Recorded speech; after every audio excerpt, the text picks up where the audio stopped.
A reading of Abbot Haralambos Dionysiatis, the teacher of Noetic prayer, first edition in English, 2004, written by monk Joseph Dionysiatis. Dedication. This poor compilation is offered out of indebtedness as a small bouquet from the garden which was watered and thrived to the deserving cultivators, Joseph and Arsenios the Hesychists. Were among their many children, this genuine offspring of theirs flourished as another garden full of graces, who is our ever-memorable Father Hieromonk Haralambos.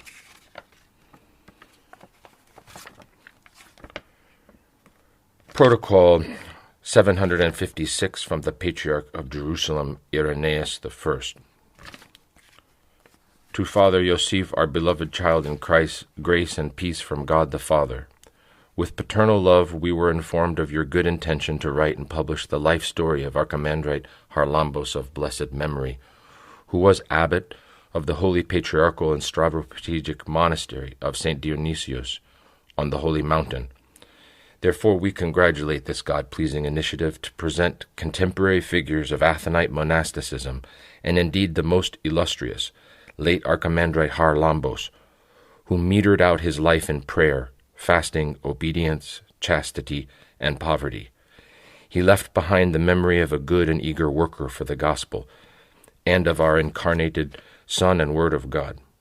We extend our blessing for the publication, and invoke Jesus Christ, who was transfigured in glory on Mount Tabor before his holy disciples and apostles, to enlighten the ascetics on Athos, the reverend hieromonks, monks, and novices, and the God-loving readers.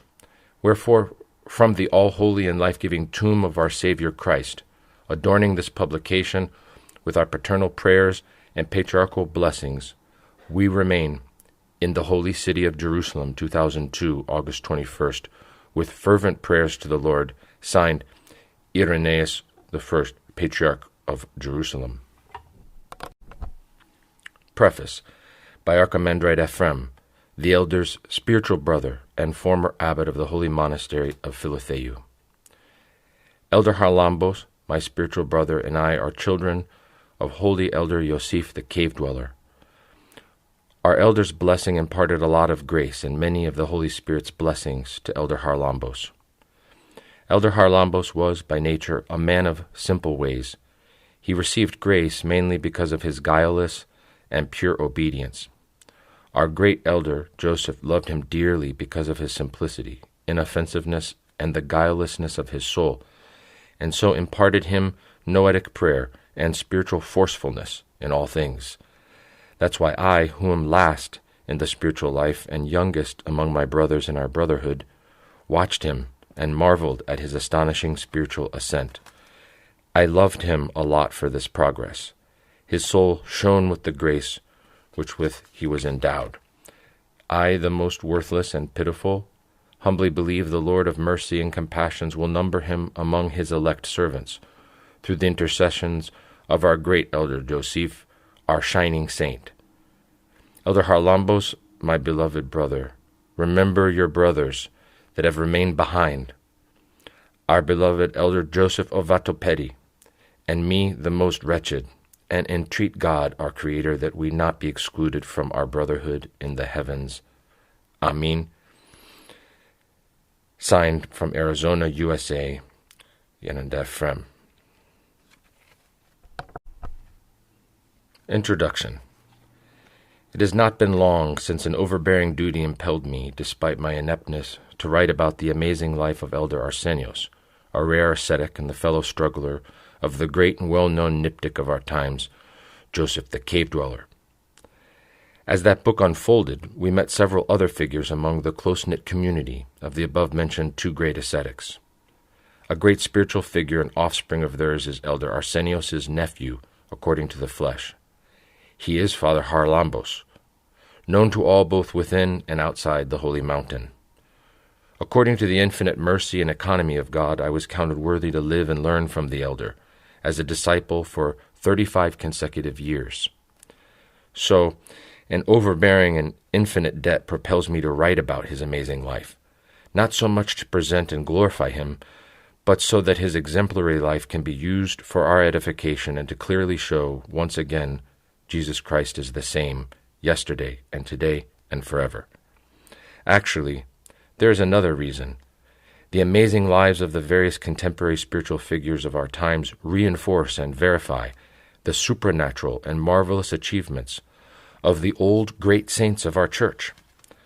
Sometimes, people influenced by a rationalistic mindset, when meditating on the superhuman feats and the wrestlings of the old saints, say, "We have neither seen the saints nor heard them." Others, also affected by this mindset, doubt the contemporary ascetics, saying, "Such things happened back in those times. The world was different then, and they were able to do those things. However, they don't happen today." In this way, we try to deceive our conscience and are at ease with our laziness and lack of appetite for spiritual struggle. And yet, those who thirst for spiritual quests have verified a large number of books circulate today about the amazing lives and miracles of many contemporary holy figures of our Church.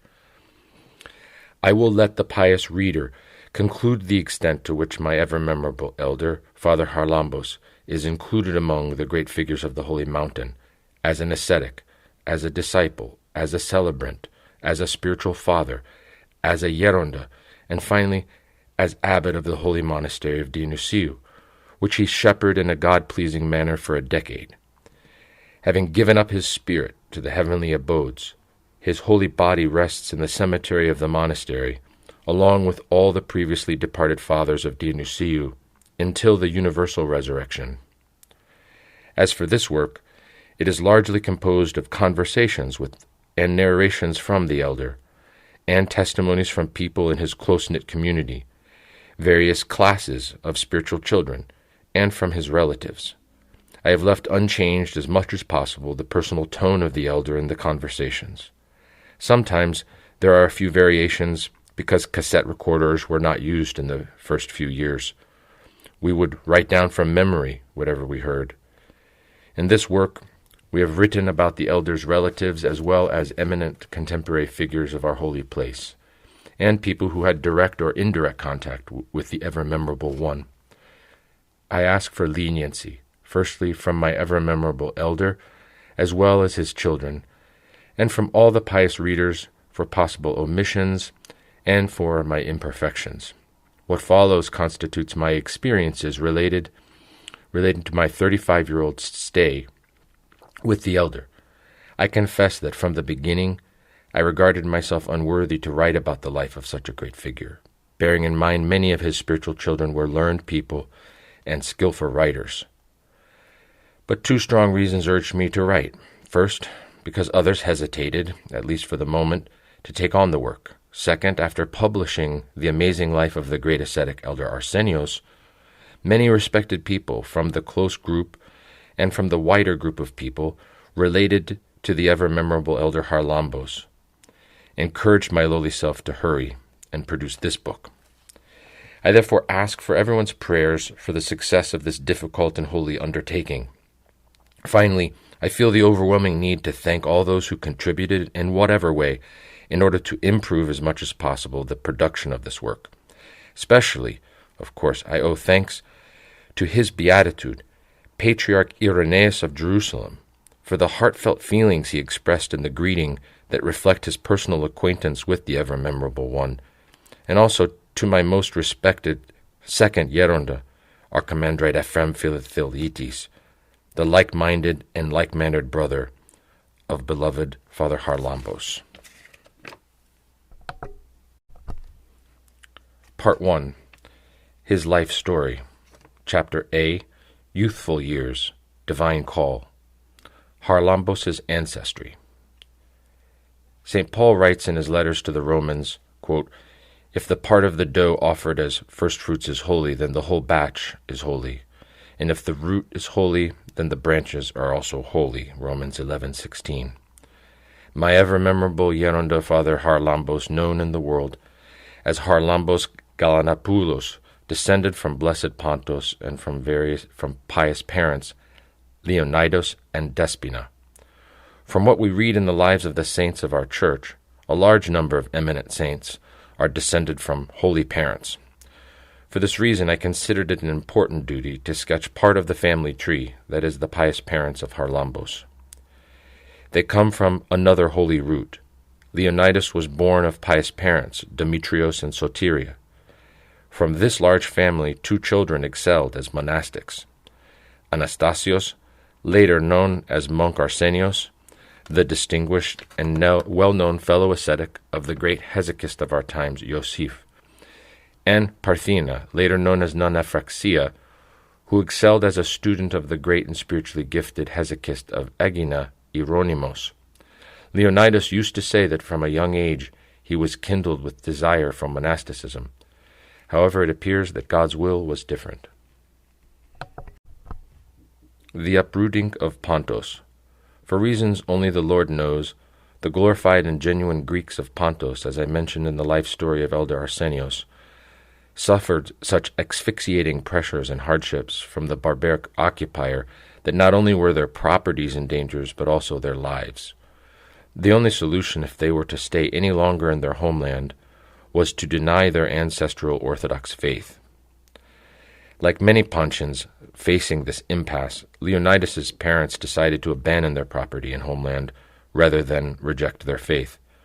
So, in 1880, there was a mass immigration from Pontus to the land opposite, Russia, which was also Orthodox. There, the Pontian Greeks could live according to the tradition of their fathers. Leonidas's parents and relatives, along with many other Pontians, lived in an agricultural area called Katerinatar, where they continued with their lives and to farm the land. Leonidas's wedding. Although, as we mentioned, Leonidas was imbued with the desire for monasticism from a young age, his parents, not knowing anything about this, were trying to get him settled. A modest young girl, Despina, had touched the heart of both his parents. What distinguished this young woman, apart from her beauty, was that she was endowed with many virtues, such as obedience, respect, chastity, industriousness, humility, and love. With the agreement of her parents, a meal of love was organized at Despina's house. This is the traditional and blessed matchmaking. The future bride and groom meet during the meal. The parents, respecting the freedom of the children, leave the last word to them. A little before the meal took place, something amazing happened. Leonidas saw in a vision that he was with his parents in a house he had never been in before. After being welcomed by the parents of the household, a modest young woman came carrying a traditional tray with a treat for them. The moment she offered the treat to Leonidas, he heard a loud voice inside him. "She who is offering you the treat is your future wife." The young man came too, but was left wondering. The following night, as I mentioned, the meal took place. However, when Leonidas walked into the house, everyone and everything was already familiar to him. The only thing that remained was for the final scene to take place, and behold, in a little while, the young woman with the tray entered the room. Soon, when the first illusion was made to marriage, the young man was ready, and the bride, without hesitation, as if it were from God, accepted the proposal of her parents. So the wedding went ahead. Clever and industrious Leonidas did not take long to set himself up, working mainly in the tobacco trade. Leonidas's rescue from a frightening shipwreck.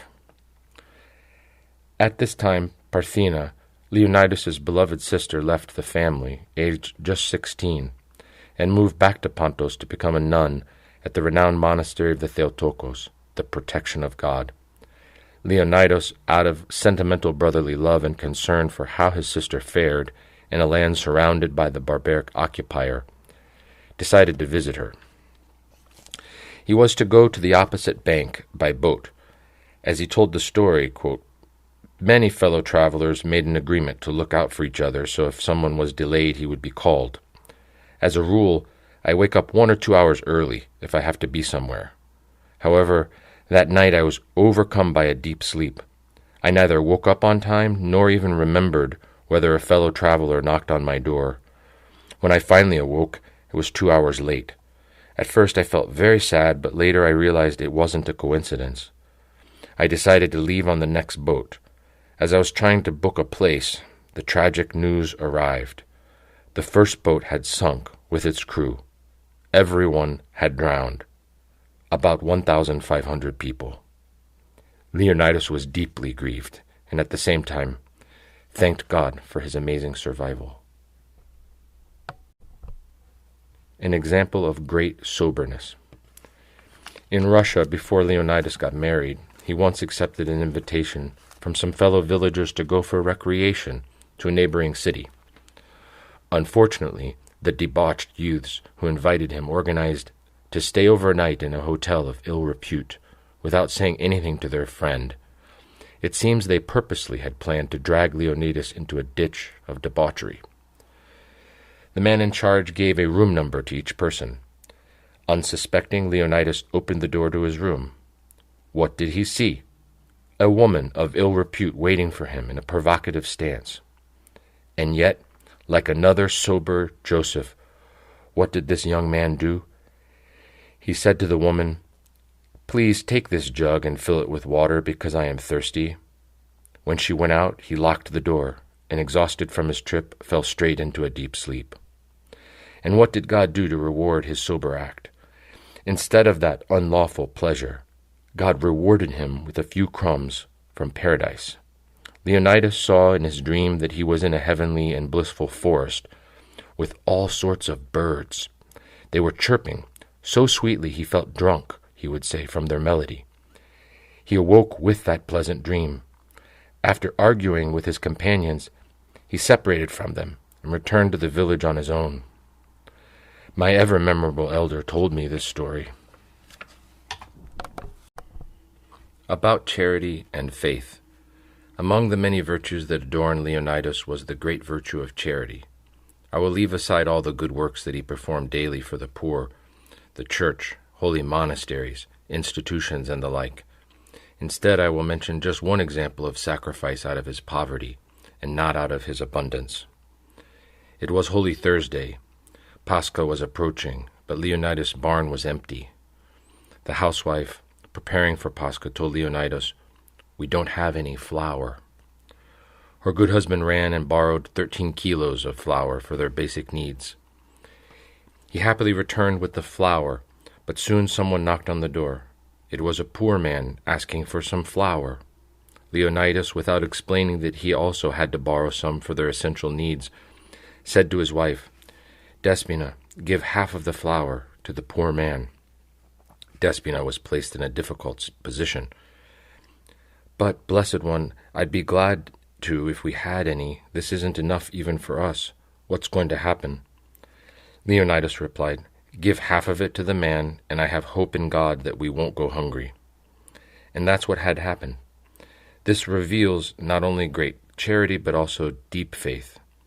As proof of Leonidas' deep faith, I will refer to another incident. Leonidas, kneeling before the icon stand, prayed unceasingly for 7 days, without sleeping, without eating, without water. However, I will refer to this later in another chapter. Around your table. Despina brought 10 fine children into the world, but for reasons known only to the Lord, only 5 survived. The first, Demetrios, at the age of 30 years, departed for the heavens after a deadly illness. Second was Agathe, and third was Haralambos. Last came the twins, Cosmas and Damian. Migration again to native land. The family of Leonidas Galanopoulos, like the rest of the Puncheon Greeks, happened to have until then the favor of the Orthodox Tsarists. As a result, life rolled smoothly and peacefully. But everything changed dramatically with the Bolshevik Revolution that led to the fall of Tsarism, and the Bolsheviks taking power. Again, there were more trials. The new order tried to impose atheism through all kinds of pressures and hardships. Before this unforeseen new danger, many Puncheons, including the Galanopoulos family, decided to return to their native Greek land around 1922. Their first stop was the Greek island of Lesbos. Soon they reached illustrious Thessaloniki, but they continued looking for a suitable place from where they would be able to carry out their usual occupations. It didn't take long for them to learn that there were fields and plenty of water for the cultivation of plants near Drama. So, around 1922 to 23, they settled permanently in Arkandikon, a nice suburb of Drama. Haralambos at the front of the stage. Haralambos was born in Russia in 1910. Before he was even born, his uncle Anastasios, later known as Monk Arsenios, imbued with divine eros, planned his departure for the Holy Land to dedicate himself entirely to his Creator. However, there was one final obstacle. Anastasios wanted to christen a child before he left, so that God did not put a stone in his embrace in the next life. This was a traditional Panchen belief for someone who did not christen a child. Before Haralambos was born, Anastasios said to his brother, "Leonidas, the child that Despina is going to give birth to is mine. I am going to christen it. Do you hear?" And that's what happened. Indeed, the godchild of Anastasios followed his uncle and godfather's steps in all things. Little Haralambos spent his childhood in Russia. Naturally, he spoke Russian fluently. With many memories of Russia, he finally settled with his family in Arkadikon, a suburb of Drama, at 12 years old. He finished primary school there with excellent results and was enrolled in high school. He was an excellent student. However, against his will, he left school after the first 2 grades out of necessity and in obedience to his parents. Leonidas had experience and great success cultivating tobacco, but unfortunately, prices were then so low that he came dangerously close to bankruptcy. Faced with this danger, he called on his eldest male child to help out the family. From then on, Haralambos farmed and did other manual work as well as all sorts of jobs to ensure the family's survival. He was later also appointed as a constable of the prefecture. He worked in the fields during the day and as a barber at night. He went to feasts and other gatherings and sold various things, always dealing fairly. Lice were once rampant in Drama. It caused so much itching on the head that everyone walked around with a comb. Haralambos then schemed up the following. He got all the horns of the animals from the abattoir, heated them, and then carved them into highly reputed combs. Although in his early years he seemed to be an extrovert and a sociable person, when it came to honor he was a model for everyone. I refer to only one example, similar to the sober, just, and noble Joseph of the Old Testament. Proof also of the soberness of young Haralambos. When Haralambos was about 22 years old, a beautiful woman married to an army officer was overcome, through demonic cooperation, with satanic lust for young Haralambos. Consumed with how she was going to succeed in her desire for him, and despite her vain provocations, what did this cunning woman finally scheme up? While her husband was away, she waited outside Haralambos' home. As soon as unsuspecting Haralambos came out to attend some work, as a cunning fox, she pretended she was scared to go home alone. She begged him to escort her. Guileless Haralambos accompanied her home, and as he was ready to leave, she said, "Please come inside for 5 minutes and drink a glass of water with my husband. He will be very pleased." "No." "Yes." Reluctantly, Haralambos went inside the house, but like Potiphar's wife, see Genesis chapter 39, the woman closed the door behind him and took off her clothes to tempt him. But, imitating the sober and noble Joseph, Haralambos rebuked her with insulting words, opened the door, and quickly returned home. Recreational pastimes. Although Haralambos was well grounded in religion from his early days, he didn't realize the depth of spiritual life. That's why he was involved with sports, such as soccer, folk dances, singing, and theater. He was unsurpassed in all of these. Those who were around the same age as him told me, When Haralambos was the goalkeeper of our village team, we beat even the team drama glory. Haralambos was always the hero in every game. We carried him on our shoulders and paraded him so his fans could cheer him. Haralambos himself said, "As for weddings, I went wherever I was invited. But something strange happened to me there.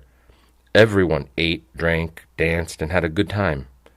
And Auntie and I were overcome with emotion, and instead of laughing and dancing, we wept. We couldn't control ourselves. Others were perplexed and asked what was wrong. I didn't know what to answer. I continued weeping without stopping. Later I realized that it was from God. A wedding is a great sacrament." Turning it into a bit of a joke, he wittingly said, "But isn't it a crying shame when monasticism is heaven and they prefer to get tied in the bonds of marriage?" I mention all of this as a small indication of young Haralambos' many abilities in the social world. However, according to divine economy, it wasn't long before he delved deeper into the spiritual life, and so, strangely for many, he retreated from the world around him. With the old calendar, most pious and simple Elias, his first teacher. During Haralambos' early years, the church was shaken by the change of calendar. This caused the elect flock to be divided into two opposing factions. The first supported obedience to the church, but the second held fast to the festal tradition and would not consent by any means to the change. Haralambos and his family belonged to this second faction. It wasn't long before Haralambos became a leading member of the struggle. As he said, there were pious, simple, genuine Christians in this group who, believing they were right, took on the struggle and were persecuted for it. There was a most pious, unmarried, middle-aged man among the second faction called Elias. As soon as Haralambos recognized Elias's virtue and his rare mindset for struggle, he stayed with Elias until the day of his renunciation, when he left for the holy mountain. The meeting of the two became the first spiritual stop for Haralambos. From that day, Haralambos began retreating from all secular activities, and the sport-loving people and his fans began losing track of him. He became involved in a very strict ascetic program, which many current ascetics would admire. He worked during the day and kept vigil at night. Despite the fact that he plowed the land, often from morning until night, during the fasts he ate only dry food, once a day at the 9th hour by Byzantine time. He gave up eating meat completely. The vigil every night was for many hours. Sometimes I went at midnight to the feasts of the new calendarist to sell small items. I searched for a suitable place to set up my small trade, and then I continued with up to 1,000 prostrations, the service, and my prayer rule with the prayer rope. By sunrise, when the other merchants arrived, I had finished all my spiritual duties and I began work, he said. Haralambos' new spiritual problem. Haralambos' heart was warmed by divine fire, and from then he had his first thoughts of renouncing the world. However, these thoughts conflicted with his mindset for struggle with the calendar issue. He was encouraged in this latter inclination by his new fans who wanted him ordained in the name of the cause. Although his teacher Elias did not oppose the solution, he was categorical. Quote, "You are either going to become a monk, or if you serve in the world, you will be a married priest." He remained undecided for many years, until the occupation of Greece in World War II. His relatives and friends would pressure Haralambos to marry Maria, a very modest woman who was the most suitable as a priest's wife. They said this time and time again, and finally forced him to agree. Therefore Haralambos, with a cold heart, was pushed toward the life of a married priest. However, God provided for things differently. Adventures with Rebels, Captive in Bulgaria, 1941. It was 1941, World War II's dark years of slavery. The rest of Greece was under the rule of the Germans. However, Macedonia and northern Greece suffered the most dismal servitude in its history. The conqueror was the neighboring Orthodox, Bulgarian nation. Many blame only the cruelty of the Bulgarians. However, in the name of truth and from the testimony of those who had suffered, we have to admit that our Macedonian brothers also underwent frightful evils from our own people. That is, from renegade Greeks who enlisted in the opposite camps, and also from Bulgarians who pretended to be Greek and lived in Greek villages. Among these was Thanasi, who was Haralambos' subordinate in the army as a corporal. Haralambos helped Thanasi many times before the battle broke out with the Germans. Unexpectedly, in the spring of 1941, screams and cries of anguish were heard in the streets, the city, and the mountains. What happened? The rebels came down from the mountains and slaughtered everyone they found. It was a horrible massacre. The dead numbered in the thousands, butchered here and there. At that time, the reputation of the well-known spiritually gifted elder of Sipsa, George Karslidis, stood out as a beacon to others. He hid many people in his monastery, like another Obadiah from the wrath of Jezebel. For those few days, he also found food for them. Haralambos and one of his twin brothers, 16-year-old Damien, were among those hiding in the monastery. After a few days, the shooting stopped. Those hiding said, "Finally, the rebels have left. It's time then for each one of us to go on our way." Haralambos took charge of the carriage with the animals and went to the forest to get much-needed wood. Others did the same, but soon they realized they'd been tricked. A loud voice was heard. "Halt! Hands up high!" In a short while, all those struggling for a living found themselves prisoners at the hands of rebels. "We have caught you, criminals. You are all spies." If anyone dared to protest, he received a whack with the baton as a reply. Haralambos recounted, "The rebels passed by us and said, 'Criminal, spy.' I said to him, 'Hey, look in front of you. My brother is still a minor. Are we spies? God forbid.' Whack, whack with the baton. What could I say? Try defending your rights. I kept quiet. They led us to a camp outside Drama. They shut us all inside a large prison room, without food or water for a whole week. Every morning and night soldiers passed by. One would kick us with steel boots. Another would hit us with batons. Another punched. Another hit, and so on. We were hungry, but there was no food. When one from the group cried out in despair, 'I am hungry,' he wasn't given food, only a beating. Another cried out in despair, 'Water, water, I'm burning.' 'There was no water,' said the rebel, 'but there's urine.' 'Bring it, let it even be urine,' said the man who was burning with thirst. Then I saw a familiar soldier in the prison. I looked carefully. It was Thanasi. 'Thank God,' I said, 'we've been saved.' I approached my friend with boldness. 'Thanasi, Thanasi, how are you?' My friend's reply was a beating with a baton. He beat me up badly. He was one of the renegades. We were kicked and beaten like that for 6 days. On the 7th day we received the grievous message, sentenced to death, to be kicked and beaten until dead. Everyone was stunned. But what happened to me? Amazing Rescue by Holy Great Martyr George. I fell into deep thought. I said to myself, "Oh, how vain life is. Haralambos, you wanted to get married and become a priest to save the world. Well now, first save yourself."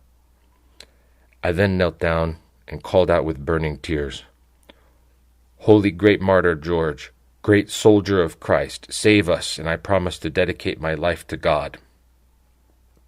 As soon as I had finished my prayer, I heard horses' hooves. I looked up. A horse was galloping in the air above us. I couldn't see a rider, but I understood and said, "It's St. George, I'm sure. I am not worthy to see him, but even if it's his horse, it means that he has heard us."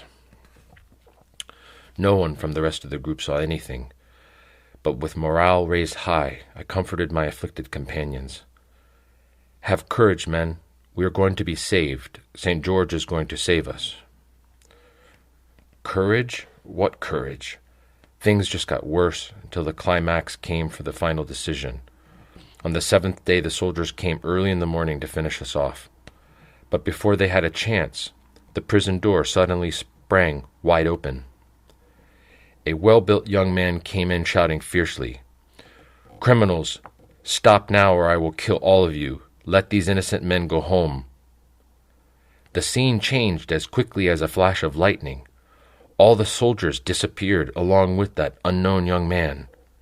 What happened was indescribable. Joy, kissing, tears. Everyone was emotional. Didn't I tell you that St. George was going to save us? If you want, I will tell you what I promised him. I'm going to dedicate myself to God. Little Damien also spoke up. I promised that I would keep his oil lamp always burning in our house for as long as I live. As a cousin, Basil, and I promised to give him my horse. But the question remained, who was the unknown benefactor? Someone said it was a young man. Another said he was a middle-aged man. Another said, I heard a voice, but I didn't see a face. Another man heard the voice in Greek. Another heard it in Bulgarian. These impressions stayed with us, but the prison was still locked. Some people began grumbling. Perhaps this. But I encouraged them. Have courage, brothers, it's all over. Just be patient. Soon the doors opened. An official announcement had come from King Boris. Because the Queen has given birth today to the heir of my throne, I give clemency to all prisoners. From this moment, you are free. Footnote, it's worth noting here that the heir to the throne of King Boris is Simeon, the current president of Bulgaria. To continue, as soon as the prison doors opened, despite our hunger and exhaustion, we quickly ran home full of joy. The only question that remained for us was, who was our unknown benefactor? Was he an angel, a saint, an ordinary man? Regardless, the fact was that he was sent from God in our hour of need. Otherwise, it would have been too late when the royal decree arrived. We would have all been dead. Return. Leonidas kneeling before the icon stand. Father Haralambos continued his story. As soon as I reached home with my brother, I immediately ran to our small icon stand to thank God and St. George. I saw my father kneeling, his eyes filled with tears. Dad, we've returned. St. George saved us. Glory to God, my child. He hugged us. Father, shall I tell you something important? Yes, my child. I promised St. George that if he saved us, I would dedicate myself to God. That Holy Father replied, You will do the best thing, my child. I give you my blessing with all my heart. But do you want me to also say something? Yes, Dad. The day that you were captured, the horses with the carriage returned home on their own. I realized that you had been taken. From that day, I didn't eat or drink or move from this icon stand until the moment you found me. Now we must fortify ourselves. Let's go and eat. That was the blessed and holy Father Haralambos. For the tree is known by its fruit. The promises. Before continuing, it is good to make a small aside to see what happened to the promises of the prisoners. Later, we will concern ourselves at length with Haralambos. Little Damianos, true to his promise, as long as he lived, kept the oil lamp always lit in his home. As for Basil, returning home after the horrors of war, Basil traveled everywhere with his horse to earn a living for his family. In those days, the horse was like the farm vehicle. He said to himself, I'm not retracting my promise, but I will leave it a while until I don't need the horse. 6 months passed. Yes, but the other didn't forget the promise. One night, St. George came to Basil in his dreams. The horse is mine. Where are you keeping it? Footnote, this doesn't mean the saint needed it, but as an example, we need to honor our promises, whether they concern saints or people. To continue, frightened, Basil replied, "I will bring it to you, St. George, but not just yet." The saint said, "No, from the day you promised it, the horse no longer belonged to you. I want it, otherwise things will go badly for you." Early the next day, there was Basil with the horse. He tied it outside the church of St. George. "Since you saved me, my saint, you deserve it." After the capture, it was a dark period of slavery. Haralambos, faithful to his promise, no longer belonged to himself. He remained in the world, but considered himself given over to divine will. With the exhortation of his teacher, Elias, and other citizens, he remained and supported his brother during this time of great hardship. However, in 1944, when the occupying forces began to retreat, a tragedy struck the family. Leonidas' death is a holy one, Haralambos the protector of the family. Haralambos' father felt that death was close. Like another Jacob, he called his children one by one. He told the youngest twins that from then on they must give account, be obedient, and show paternal respect to Haralambos. He called Haralambos privately. Among other things, Leonidas said, "Forgive me, my child, for not allowing you to further your studies. It wasn't possible back then. Now I am leaving. Be careful of your promise to God. Never break it. I only ask one favor of you. From now on, take on the role of protector of the family. My desire is that you make sure these two little ones are educated. Then, with all my blessing, go wherever God enlightens you to go." And with those words, blessed Leonidas closed his eyes and died. His father's last words were Haralambos' heritage.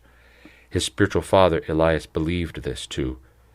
His grieving, widowed mother beseeched and sought the same favor. Faced with this new and unforeseen event, Haralambos temporarily took on the responsibility of protector of the family. However, he did not abandon his pious desire. He worked hard during the day and always spent the night in vigil. When it came to fasting, he was stricter than ever. His teacher, Elias, was his comfort and companion, as were the like-minded old calendarists. He ate only once a day on Mondays, Wednesdays, and Fridays, and that was bread and water when the sun went down. Imitator of St. Dionysios of Aegina. We previously mentioned that at the Bulgarian lockup during Haralambos' time of need, a friend, Thanasi, took care of Haralambos more than appropriately. Thanasi was Haralambos' subordinate in the army as a corporal and many times received special care from Haralambos. Thanasi was descended from the people of a little village near the border of Bulgaria, where they mostly spoke Bulgarian. So neighboring people nicknamed the village Malta Sofia, Little Sofia. After the occupation, Haralambos found out that his friend, Thanasi, had returned to his village as if nothing had happened. Haralambos had the capability and sufficient information to recommend his friend be executed, but it didn't even cross his mind. However, whether it was from God as a trial or from the evil one, or according to a local saying, bad timing, what happened? One day, Haralambos was walking along a main road in Drama with his younger brother Cosmas, now also a resident of Drama, when he saw someone coming toward them. "I looked at my brother, who stopped short and went bright red," said Cosmas. The other person, as if he was blind, didn't notice anything and continued walking toward us. Out of curiosity, I asked, "What's wrong, Haralambos?" The other person heard me, saw Haralambos in front of him, made a sudden turn, and ran like mad. Suddenly, as if put there by God, a well-built young man, Basil, appeared before us. He was imprisoned with Haralambos. He was beaten so much by Thanasi that he wanted to drink Thanasi's blood. Haralambos spontaneously said to him, "It's Thanasi! Thanasi, look, he's here!" Basil, only on hearing Thanasi's name, became enraged and prepared to pounce on him. "Where is he? Where is he going? Show me quickly." But Haralambos, despite his initial agitation, decided to lead Basil astray instead of becoming the reason for revenge and murder. He pointed Basil in the opposite direction. There, he went that way. When we were on our own, I asked Haralambos what had happened, and he explained in detail. Cosmas, who witnessed this, related the story. I believe that with this feat Haralambos imitated the great Dionysius of Aegina, who protected the murderer of his brother. Haralambos did the same, protecting someone who was prepared to murder Haralambos and many innocent others whom he had savagely tortured. Cosmas added, "If we had wanted, we could have beat him up even without Basil's help, but we didn't, and Thanasi owes that to my brother." Haralambos was endowed with such a great measure of meekness even before he became a monk. In drama, the new obstacles. Haralambos' twin brothers, Cosmas and Damian, finally came of age and graduated from higher studies. Cosmas became a public school teacher and Damian a public servant. Set free, Haralambos prepared for the great dream of his life. However, there were more obstacles, this time from within the religious group, where he met the opposition of the like-minded old calendarists. "Don't you understand? I have made a promise to God." "No, you have a duty to the cause to remain in the world. You're dedicated to God here too." And so the departure was again hindered. This held out until 1950.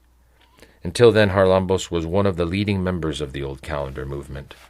He had a lot of zeal. However, he also had discernment to recognize limits. The ever-memorable elder related the following story. When we separated from the official church because it followed the new calendar, we encountered a very serious problem. We were leaderless. Many clergy joined the old calendarists. Some priests from the Holy Mountain also came down. However, we didn't have a bishop. In 1935, the bishop of Florina, Chrysostomos, left the official church and joined us.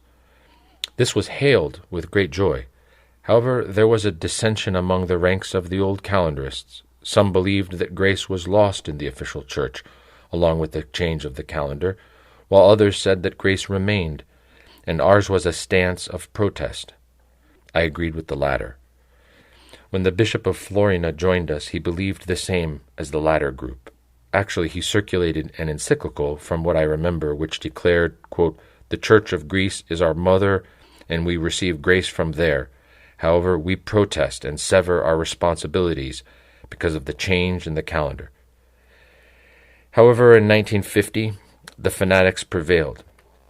We gathered for a meeting with the bishop as president. He explained and pleaded with them. "Please, don't take an extreme position. Listen to me, and I promise that we will win the struggle.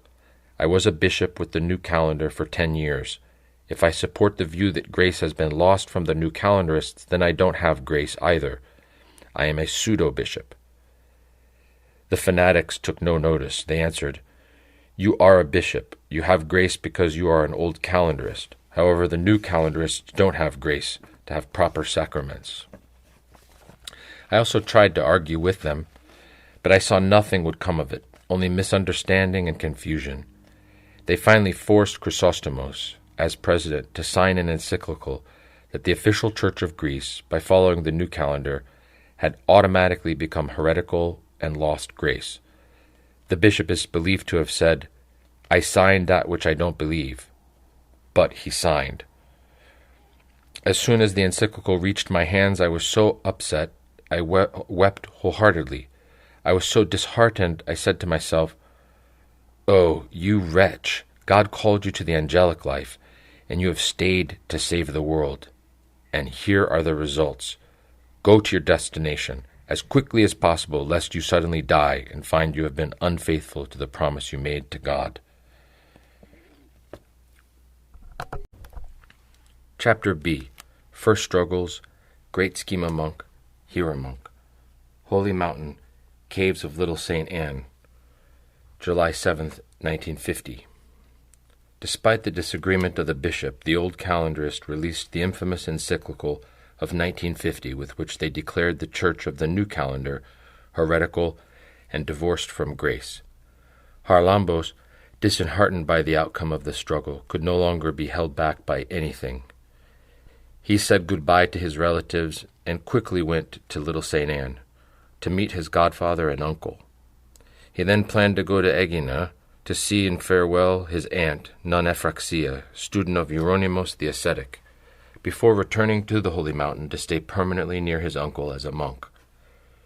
Like a thirsty deer, Haralambos reached the holy mountain's port of Daphne and continued his journey to the shore of St. Anne. From there he was shown a steep pathway that led to the caves of the Brotherhood of the great Iosif the Hesychist.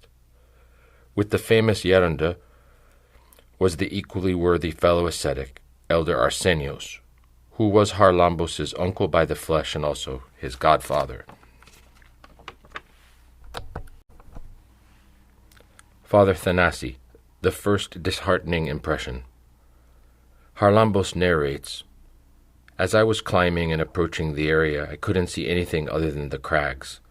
That's why I was forced to shout, 'Father Iosif, Father Arsenios!' No reply. Suddenly I heard a polite and sweet-sounding voice. I approached, and what did I see? A middle-aged, ragged-looking monk outside a small cave. 'Welcome, my brother.' He made a prostration and tried to kiss my hand. 'Come to my poor place, and I will also show you the elder's hut.'" Footnote: this Father Thanasi is a different person to Thanasi, the guard who beat Haralambos in the lockup. Just to continue. "I went inside, and what did I see? A narrow, gloomy, unkempt cave, full of spider webs, rubbish, clothes, things thrown here and there. As soon as I heard that this monk was the brother, according to the flesh, of Elder Joseph and a member of his brotherhood, I was disheartened. I said, 'I am not afraid of ascesis, but I can't live under these conditions. My mother would wash, sweep, and iron for me. Is this monasticism, or shabbiness, or even worse?' But with great politeness this monk took me to Elder Iosif. He asked, as we went, 'What is your name, brother?' 'Haralambos, father.' 'And I, brother, am Thanasi.' Soon we reached Elder Iosif, who invited me to enter his hut. The next impressions. Haralambos continues, "Prejudiced by the sight of the first cave, I had little inclination to go inside. However, when I did, I saw something completely different. Although it was a small and cramped cell, it was well cared for, clean, and tidy. Well, I then sighed with relief. It didn't take long for the message to reach Elder Arsenios, who welcomed me with great joy. After my first impressions, Elder Joseph began to ask about my intentions. 'What is your plan for life, my child?' 'I want to be a monk.' To test me, the elder said, 'Our life here, my child, is very strict. You won't be able to stay.' 'I will try, elder.' 'Oh, you want to try? Well, then, let's do the first trial today.' He then called Elder Arsenios and said to him, 'Arsenios, your godson says he wants to be a monk. You will both do 3,000 prostrations and then bring him here, and we will continue.' Elder Arsenios replied, without entering into any discussion, 'Let it be blessed.' Up and down we went. Elder Arsenios finished first. I still had 50 prostrations to do, but to be honest, his ground was on a slight slope, and mine was flat. I finished, and we went again to the elder. 'Well, how do you see things, Haralambos? Will you last?' 'I don't have any difficulty so far, elder. I don't know about later.' 'Well, then, do you want to try it out?' 'Try it out.' 'Yes, Yerunda, that's what I want. However, I plan to go somewhere first before returning for good.' 'Where?' 'To Agena to see an aunt of mine who is a nun, Ephraxia, the sister of Elder Arsenios. I wanted to farewell her and get her blessing.' 'Listen here. If you want to stay here with us as a monk, forget your aunt Ephraxia. If, on the other hand, you want to go to your aunt, no one is stopping you, but don't return here to us.' 'But, elder, I am at ease here. I want to become a monk here.' 'If you want to become a monk here, stay. You are welcome. However, if you leave now, the door here is shut.' 'What's happened to me? But, elder, I came here with a plan.' 'Plan? Monk and plan? Where did you find such monasticism with wills and plans?' They battled it out for a while, but Haralambos could not prevail. When the discerning elder realized Haralambos' spiritual zeal and could see the progress the youth would make in the future, how could he let the game out of the cage? Haralambos finally said yes. He agreed to stay. Novice Haralambos' first trials. Without wasting time, Haralambos immediately and without any difficulty adhered to the program. During the day, obedience, silence, work, and in the evening, standing for 8 hours in vigil and doing many sessions of prostrations. It didn't take long for the heart of the young ascetic to be ignited with the flame of divine eros. Elder Joseph, seeing such eagerness and progress from the start, ceaselessly glorified the Lord, and said to Elder Arsenios, "Arsenios, now with ease I can say to the Lord, now let your servant depart. We lived such a hard life together, we even shed blood to find God inside us. However, my permanent complaint throughout these years was this. Many came to us, they benefited and left. However, they weren't able to follow our spiritual work. I thought that I would leave with this complaint, but look, now in our old age, God has revealed to us these latest monks. You will remember my words that all of the holy mountain will rely on these monks." Indeed, the foresight of the holy elder has come true in our days. Most of the sacred monasteries of the holy mountain have been filled, either directly or indirectly, with the spiritual children of Elder Joseph the Hesychist. The first drills. Elder Joseph, seeing the excessive zeal of the young novice and his thirst for prayer, came up with ways to increase his talent, but also to protect him from the demonic passion of conceit. A way of keeping him in a state of humility was the following. Elder Joseph treated him with a lot of disrespect. Instead of calling him by name, Elder Joseph would say, "Come, you." And Haralambos, as he used to tell me himself, would say to himself, "You? What you? Don't I have a name? What are these manners? I worked with secular people in the prefecture, and I never heard anyone speak like that. They always spoke in the plural. How are you, Mr. Galanopoulos? Thank you, please. Here, until now, I haven't heard one thank you, one please. They are strange people here." And he continued, "However, these thoughts did not escape the attention of my spiritually gifted elder, who pulled me up and said, 'So, you were a struggler in the world, eh? You fasted, kept vigil, were an ascetic. You were smart, hard-working, honest. And what did you achieve from all of that? You've brought with you a whole lot of vainglory, pride, and self-conviction. Now that the praise has stopped, it's not good, is it?' Actually, with these simple and graceful lessons from my elder, it didn't take long for me to realize that although I had been a struggler in the world, by receiving praise and flattery, I overloaded myself with vainglory without even realizing it." Haralambos, with his natural humility and simplicity, combined with the rare mindset for struggle that discerned him, did not take long to pull himself in line.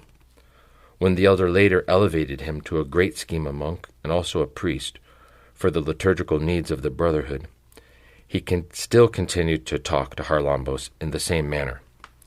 The use of such language, though, was proportionate to Haralambos' spiritual progress. Haralambos himself said, "I remember that sometimes when we ate in the dining area, a spiritual discussion would start. The other fathers exchanged their ideas. But as soon as I began talking, the elder abruptly interrupted me. 'Shh!' Time passed and the conversation came around, and then there was something that I also could contribute. A correct solution, a view, and the elder, yet again, 'Shush!' We said, 'Don't talk, you.' A thought inside me said, 'Elder, you have little respect for me.' However, I quickly concealed it with another thought. 'The elder knows what he's doing. This is the right thing.'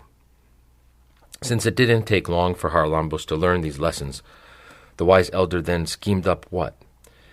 Instead of abusing Haralambos, who had already overcome this, the elder found some small excuse to start blaming the young man's relatives, and indeed his father, who had already died.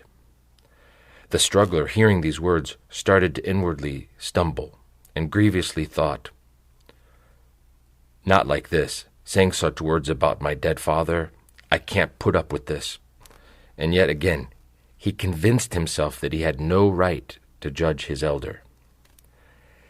Elder Arsenios often said to us about his nephew, Father Haralambos, quote, "Many came to us, and Elder Joseph accepted them. He'd tell me, 'I push one a little, he leaves. I push another, he gets sick.' However, when Haralambos came, Elder Joseph said, 'Well, you can heap a whole lot on this one. He can take it.' Elder Haralambos says, 'And yet one day I dared to assert my will, but I paid for it dearly. I received such a lesson that I have remembered it my whole life to confirm once again that it's always best to go along with the elder's apparent slip-up. We built our huts at Newskeet. The other fathers of the Brotherhood agreed with the elder to put in an expensive order without asking me. Since I knew something about building from when I was in the world, I realized that we would be throwing away money. I ran to the elder to prevent the mistake, for everyone's benefit. But what do you think happened? The elder pulled me up without any discussion and literally showered me with insults, abuse, and sent me away like a dog. I walked away with my head down, but I didn't give up. I said to myself, fine, thank you for the insults, but tomorrow you will throw away a whole lot of money, and then we will talk again. Indeed, we did talk, but again I was in debt. All the materials arrived, and as I estimated, they were unsuitable, and we threw them in the shed. Not many days passed, and they were needed for another job that we began, and actually with such precision as if we had purposely ordered them. Well then, my elder rightly pulled me up and taught me a firm lesson. Novice Haralambos' first experiences. As we said previously, it didn't take long for the novice Haralambos to be consumed with the fervent flame of divine eros. This was to such an extent that the appointed and wearisome 8-hour vigil appeared short, and so he continued at the cost of physical rest. However, standing all night, with sessions of prostrations, with no break, and then continuing with only the small afternoon rest, affected his health, and made him weary so that he was yawning at work and had less eagerness in unceasing prayer. Soon the elder noticed, and forced Haralambos to rest by lying down for 1 or 2 hours in the morning. He would tell us, "Indeed, I understood from experience that this wretched body required rest. With this little break in the morning, I wouldn't even consider the toils during the remaining day, and at the same time my lips unceasingly uttered, 'Lord Jesus Christ, have mercy on me.' Many times while working hard, the prayer overflowed and a constant stream of tears followed. If I happened to be working with others, I was forced to pretend that I had some need so I could hide, even for a little while." Desire for God wiped out the desire for parents. I once asked him, "Elder, what cost you the most when you left the world?" "Well, I loved all of my relatives, and especially my orphaned little brothers. However, I had a special weakness for my mother. She was truly a holy soul. We had lived a whole life together. She washed my things, ironed for me, looked after me, and so on. When the evil one tried to fight me by bringing her to my mind, my desire for her almost ate me up. Since Satan found a means of fighting me, what did I do? I thought that all of us who have renounced our mother then have Panagia as our mother. So I fell to the ground with screams and tears, saying, 'Panagia, I beg you, please run. Extinguish the desire for my mother. You are now my mother. I don't want a carnal mother. I want you and only you. Help me.' While saying this with all my heart, a fiery flame ignited inside me. At the same time, I felt such an ardent love for our Panagia that, at that moment, I not only forgot my mother, but all other desires were extinguished, and I thought only of Panagia.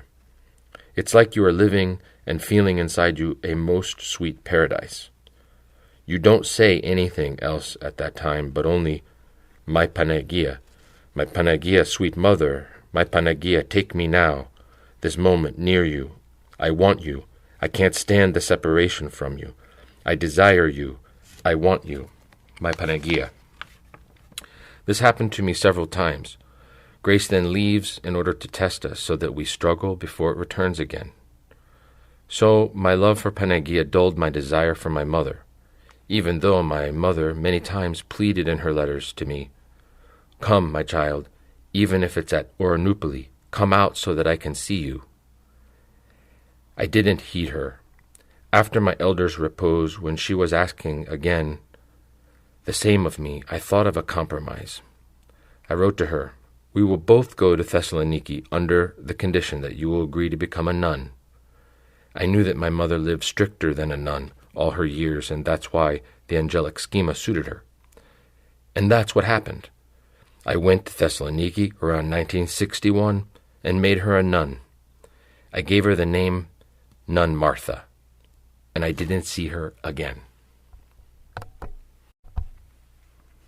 The hell of the dark cave is transformed into paradise. Elder Joseph, seeing the excessive eagerness of the novice Haralambos, calls him one day and says, "Up there, in those crags, there's a small cave. I assure you that it's paradise. Climb and go there and stay until I call you, okay?" "Ninevliameno may be blessed, Elder." Haralambos says, I made a reverence and then began climbing the crags. I approached the cave, saw a wild place where only snakes could live. The cave was so narrow you could only get in it if you bent low. At first I cowered. I was afraid, but I said to myself, "Elder, where have you sent me? Is this paradise? This is hell, not paradise. Let's see how I'm going to get through this trial until the elder calls me to go back down. Since the elder has said so, I won't give up, even if it means I die. If the elder doesn't call me, I am not going to go down. I would rather die in obedience than give up." So I began my prayer rule. I did many prostrations and prayed. Soon my fear and cowardice disappeared, and I started to feel comfortable. "Since the elder sent you for prayer, put in all your effort, Haralambos." I exercised force, and soon my heart was on fire, and tears welled up in my eyes, tears of glorification and thanksgiving. I was counted worthy there to experience my first contemplation, where, according to the Fathers, the mind stops. It no longer acts, but is acted on by the Holy Spirit, which leads it wherever it wants, even to the heavens. I would return to my natural state, and again I'd be carried away to the other heavenly abodes. This was repeated 2 or 3 times. Then something similar happened to me as Christ's disciples on Tabor, and I said, "It is good for us to be here. My elder has truly sent me to paradise. May he never call me to come down from this heavenly place."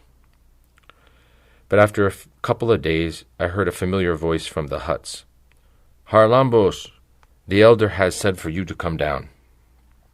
Well, you won't believe how much displeasure I felt when I heard the order to return. But I couldn't do otherwise. I was in obedience. As soon as I returned, and the change in my face was evident, the elder asked me, "Haralambos, I want you to tell me the truth. Did I send you to paradise or not?" Overcome with emotion, I answered with my head bent, my eyes filled with tears, "Yes, elder, truly it was paradise." Well, my elder couldn't hold back any longer. He embraced me and kissed me. Our elder always behaved in a strict manner, but sometimes, when he confirmed spiritual progress in his monks, he couldn't restrain his joy. He revealed his true self. He embraced us, overwhelmed with emotion, and couldn't hold back his tears. Elevation to monastic tonsure and the priesthood. After the first drills and the excellent results, the decision of Holy Elders Joseph and Arsenios is similar and decisive. The year after his renunciation, which was October 1951, Novice Haralambos was to be tonsured a great schema monk, and a few days later elevated to deacon and priest for for the liturgical needs of the Brotherhood. The ordination occurred in the main church of St. Anne by the ever-memorable Bishop Erotheus of Melitopoulos. Haralambos kept the same name in his monastic tonsure, which is uncommon in monasticism. Before Haralambos' elevation to the priesthood, the liturgical needs of this small brotherhood were performed by Father Ephraim Katanakiotis, a genuine disciple and spiritual child of Elder Joseph. The daily program. After Father Haralambos was ordained, the Brotherhood followed a regular program. With Byzantine time, where sunset is always midnight, the evening vigil of the Brotherhood began and went until the 6th hour of Byzantine time. After this weary 6-hour vigil on their own, common worship followed, with the seal being the daily divine liturgy, where thousands of names of both the living and the dead were commemorated.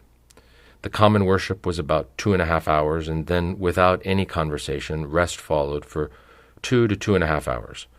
After the brothers awoke, they went to the elder to get his blessing and the instructions for their diaconima.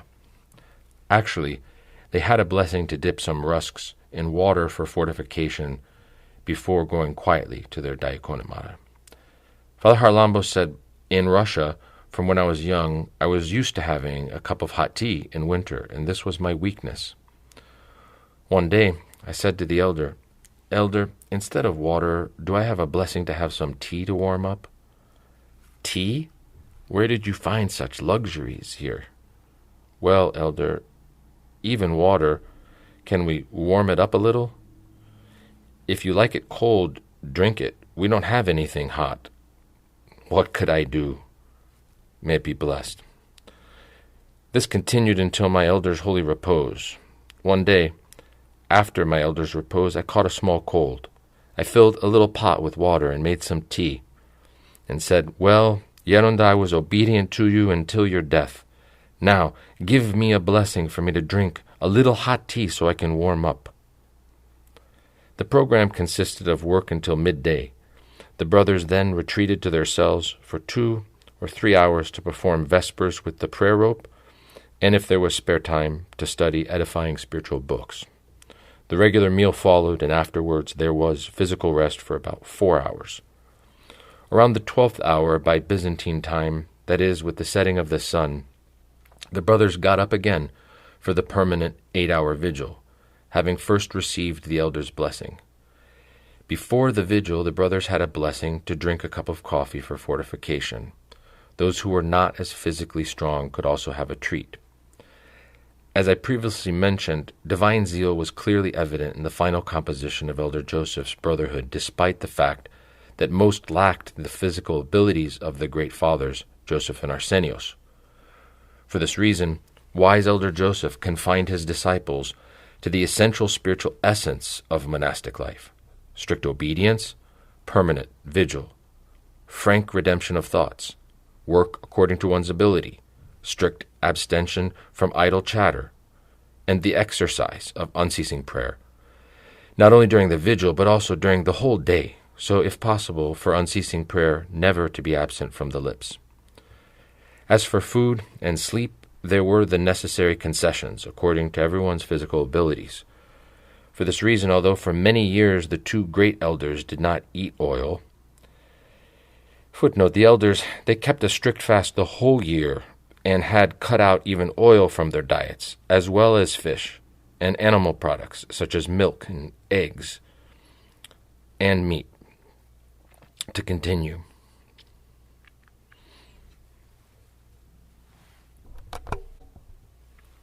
And only ate once a day except for Saturdays and Sundays. Circumstances forced them to reduce their strictness to accommodate the physical strengths of the new brothers, so they continued eating no oil and only once a day on the 3 appointed days of the week.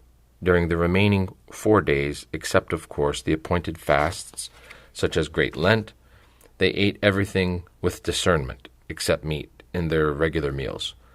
The weaker ones, as we said, were allowed a treat before the vigil. The daily struggle of Father Haralambos. This was the daily program when Father Haralambos decided to become a monk. He was already inured to hardships because he was trained in the world. For this reason, when he settled as a novice, although he was conscious that he was with holy people, his divine zeal pushed him to greater ascetic struggles. The first trial of 3,000 prostrations seemed like a game to him. He was preparing to compete with even his godfather, who reached 5,000 prostrations in a 24-hour period, when he suddenly clashed with the discerning rock, his elder. The discerning and experienced elder Joseph had in mind the words of the fathers, "If you see a young man running, cut his feathers." The young struggler happily announced his new record. "Yerunda, today I did 5,000 prostrations." He expected his elder to praise him for his feat. Strangely, though, his elder replied sternly, "Who gave you a blessing, you self-willed, to do so many prostrations? Don't you see that without a blessing your effort has gone to waste?" "But, elder, didn't we come here to struggle? What blessing is needed?" "Indeed it's needed." "Let it be. From today may it happen with your blessing." "Blessing? Do you mean to take charge?" "Well, listen here and listen well. From today you're strictly forbidden from doing more than 1,000 prostrations." "My goodness, what's this, Yerunda? You've killed me." "What I tell you, and you can leave your will to the side." And that's what happened. Indeed, the elder could foresee that the younger struggle was in danger of falling victim and being snatched from the right side, that is, pride, when in the same brotherhood there were brothers who, because of physical illnesses, were unable to do as many prostrations. The foresighted elder could also see the danger that at some point Father Haralambos' physical strength would fail him, as he was not young, he was already 40 years old. And that's why the elder exhorted him to put all the emphasis on concentrating with the mind and understanding the words of unceasing prayer. Of course, the fathers say that the body must first be subjugated, that is, bridled, for the mind to be subjected to the spirit. Are 1,000 daily prostrations too few?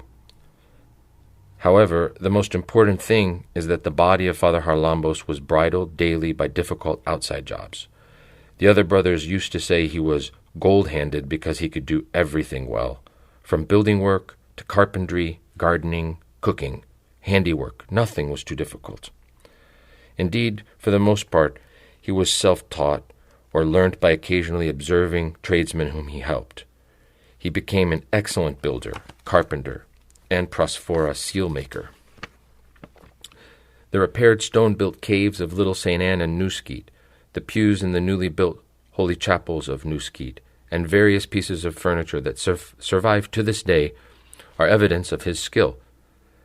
As for his skill in making prosphora seals, I can say as an eyewitness that of those before and those of the later generations, he will hold the reins of an unprecedented record. His elder sent him to Katanakia to learn how to make the seals. He told me he went to Katanakia in the morning and returned in the afternoon carrying the first seal, which he learnt to perfection. When I first met him in Newskeet in 1964, he was on his own in the ascetic hut and had the following typikon. After the vigil, he lay down for 1 or 2 hours in the morning and then carved. Within 2 hours, how many do you think? It may seem unbelievable, 10 whole prosphora seals. This was considered his job on the side. During the remaining working hours, he was involved with either manual labor in helping his brothers or hearing confessions from monks from neighboring monasteries and skeets, or lay people from various areas. His craftsmanship was also unparalleled. By the following year, when I lived with him, along with 2 other brothers, he explained to my great bewilderment how he worked so fast and did such quality work. The better you say the prayer as you work, the better the quality of your work, and the purer and quicker the prayer, the faster your work and the better the results. Do you want me to tell you the opposite? Out of generosity, I tried to teach the skill to some monks who wanted to learn this handiwork, to earn a living in the same way. As long as they worked and their mouth was saying, Lord Jesus Christ, Kyrie Jesu Christe eleison me. The work was going well. However, sometimes they were overcome by thoughts. When the prayer stopped, and they had various sinful thoughts, then you should see and tremble. Not only letters from the seals broke off, but they also cut themselves accidentally with the sharp knives used for the work. I suggested to some that they better learn some other handiwork. The knives for the seals are no joke. To those who have thoughts, instead of saying the prayer, the knives are unrelenting revenge. When I finally stayed with my ever-memorable elder in 1965, I used to sit next to him while he did his handiwork. The above was one of my first lessons, and also mishap, which made me frightened to do this work. But one fine morning, my elder announced I was to be trained in making prosphora seals. I admit, I silently protested. I did not want in any way to get involved with such dangerous nuances. The only thing that encouraged me was that my elder had told me to, and I was obliged to be obedient. Brothers, I truly lived this mystery many times, this miracle of obedience. That's why, although I can't boast about spiritual achievements because I am lazy and have not made any spiritual progress, but in this handiwork I dare to boast that with the cooperation of my elder's blessing, I at least became a good seal maker. However, it was as if the sword of Damocles hung over me and was saying, if you dare, don't say the prayers you're working. And even, if you dare, leave bad thoughts inside you, and I tell you, here is the knife, ready to slip either on your hand or on your leg. I admit that more than once I managed to cut either my hand or my leg. However, I thank the all-good God that I managed to learn the mystery of success in the first lesson, which is through obedience, but also faith, by trusting in the person of my elder. Return to the first struggles. Alternative solution. As we said, Elder Joseph had forbidden the inexperienced struggler from doing too many prostrations. So, Christ's struggler, he wondered how to make the best use of his time. Mature from the world and quite experienced and also well-read, he understood through practice the importance of obedience, eagerness, and sacrifice for others. He also knew insults, scorn, disdain, and the like were fruitful opportunities. He even realized that, since he felt he had sufficient strength, instead of doing prostrations, it would be better to spend the vigil continually standing and in grueling concentration, and so as a cruel tyrant to forbid his mind from leaving the pure meaning of the single-phrased prayer, Kyrie Jesu Christe eleison me, or the prayer to the Panegyia, O Holy Theotokos, save us, or other types of direct communication and communion with our Creator. He found his elder more than agreeable to this kind of struggle. That's why many times during the day this courageous struggler was rewarded with verbal abuse, reproach, being humiliated, and it culminated in even one or two beatings. The ever-memorable one told us, in the realm of the struggle during the night, all the brothers held a stick under our arm. As soon as there was the slightest thought, such as pride, condemnation, or slackness, to cut our concentration from the prayer, we hit ourselves. It was no light beating, but one that made you fall and throb in pain, saying to yourself, I'll teach you, you wretch. Do the same again if you can. But often this pain led to compunction, and prayer flowed easily. Your mind was caught up and delighted in heavenly joy that cannot be described. Self-reproach is a necessary weapon in prayer.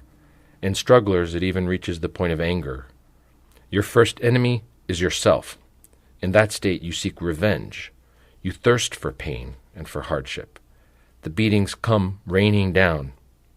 Then you understand the Greek saying that hitting has come from paradise. All these things that I'm saying to you are right and good, but when my elder did this drill for me, I found it hard to bear. My elder had called out, Hey you, come here. Are you a priest? You have no fear of God and yet hold in your hands Christ himself? Along with the scorn, there were a couple of slaps. I didn't take it well. In fact, I can say that I lost that reward. And when I heard the elder say, to top it off, "Tomorrow you will be reprimanded, you won't liturgize," I left for myself tears streaming down my face. Not tears of humility, but tears as a result of feeling unfairly wronged. I thought, I sacrifice myself for everyone. I work, I keep vigil, I watch my tongue. What wrong does the elder see in me that he treats me so harshly? My elder is a saint. Yes, he is a saint. But here as a person, he is wrong. It didn't take long for me to realize that I had sat for a higher exam, but I had failed. Again, I turned it all to self-blame. I hit myself and said, "Oh, woe to you, you wretch! How much pride you have! On your own, with your will, you have broken your legs with beatings. The elder gave you 2 slaps, small slaps, and they seemed unbearable to you. Where's your love for your elder? Where's your faith? Where's your obedience till death?" Having failed the exam, it didn't take long for my kind elder to call me again. He embraced me tightly and quietly weeping, poured out his overwhelming love for me. He transmitted this to me so strongly that an indescribable joy welled inside me that lasted all night. Whoever lives this joy says to Christ, "What is this that I am living, my God? Can there be a greater happiness and joy than what I am feeling now near you?" And yet, it is not even a drop from the boundless ocean of God's love. My elder confirmed this to me when I ecstatically ran to tell him after this experience that today I was counted worthy to be the happiest man on earth. And the elder said, "My child, the Lord has given you a drop from his boundless ocean of love. Try, as much as you can, to take advantage of every opportunity, of every temptation, of every scorn, every affliction to come to know an even higher state than this." The barrel that could not be lifted, miracle of obedience. One day we had a pankonia, footnote, a coming together. Often in Cenobitic communities, the diaconus, the monk assigned to the duty, such as the cook or the host, is not able to do everything by himself.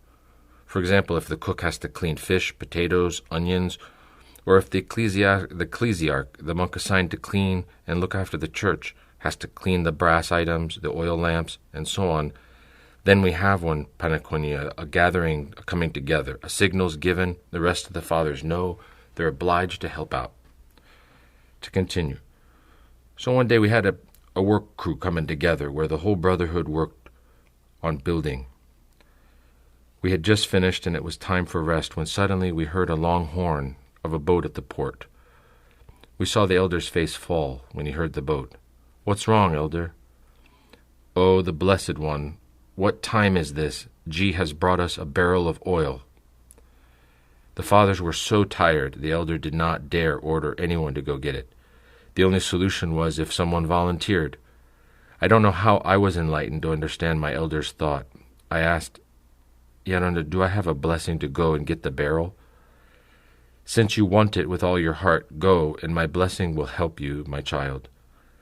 I ran down to the port with a rope. I knelt and tied the barrel on my back with the rope. When I tried to get up, my knees buckled. It was almost impossible to walk. My legs could not carry me. But I didn't give up. I said, "Since my elder has sent me, I am not going to give up until I fall down. Only then am I free of responsibility." With a lot of difficulty, I walked like a turtle for a few meters. I made the sign of the cross and said, "My Panagia, through the prayers of my elder, help me." After this little prayer, the barrel on my back became lighter. I walked a little. It felt even lighter. I started walking normally. In a little while, I felt that all of the weight was lifted. As soon as I started climbing the steep steps, believe me, it was as if someone behind me was pushing me. I was almost running up the steps, and at the same time I was saying the prayer, "Kyrie Su Christe eleison me." A loaded mule takes about 2 hours to travel the distance between the port and our huts. I assure you that I climbed up in less than an hour with 65 kilos of oil on my back. As I reached the top, I met my elder and said, "Elder, it's a great miracle." And again the elder couldn't hold back. Embracing me, he said, "This, my child, is the fruit of perfect obedience. But do you want me to say also something? From the moment you went down until now, I was doing prayer ropes for you with ceaseless tears." Elder Haralambos narrated this miracle to a brother who was a beginner by way of a similar event when we lived at Newskeet. As soon as it got dark, we heard someone calling out from a boat in the port, "Potatoes, potatoes, Father Haralambos, I have brought the potatoes." The brother heard the elder say, "Oh, that blessed one, who's going to go down to the port this time?" The brother responded, "Do I have a blessing to go, elder?" "Go, my child, and my blessing will help you." The brother went down, grabbed the sack, and started climbing back up. However, as soon as he got to the steep part, his burden was almost weightless, and he reached the hut within minutes. He noticed the elder with the prayer rope, his eyes full of tears. Spontaneously, the elder hugged the brother. I don't know if that brother progressed, but the elder, with his natural simplicity and outpouring of his love, said, "Have courage, my child. One day you will progress in monasticism." Then the elder remembered the miracle with the barrel and related it in detail to the brother. To understand how eager and careful Father Haralambos was to be obedient, I will mention another trial he underwent from his elder. Father Haralambos related this for our edification to the current abbot of the holy monastery of Caracallu, Archimandrite Philotheus, when the abbot was in obedience to Father Ephrem from Philotheu, spiritual brother of Elder Haralambos. Father Haralambos said, "Once at Little St. Anne, I had an unbearable toothache. I held out as long as I could. When it became intolerable, I confessed it to my elder, with the fervent plea to give me a blessing to go to the dentist at Kyries. The dentist then was the most pious monk Nikitas. The elder, as a trial, responded, 'No, you don't have a blessing.' I left and waited to see if I got better. The pain increased. It was a true martyrdom, as those who've lived it know. Again, I pleaded with the elder, who, feigning indecision, scolded me a little that I didn't have any patience. Finally he said, 'Well then, take the boat line in the morning and get the tooth taken out, but return in the evening by the same means of transport. Do you hear?' 'May it be blessed, elder.'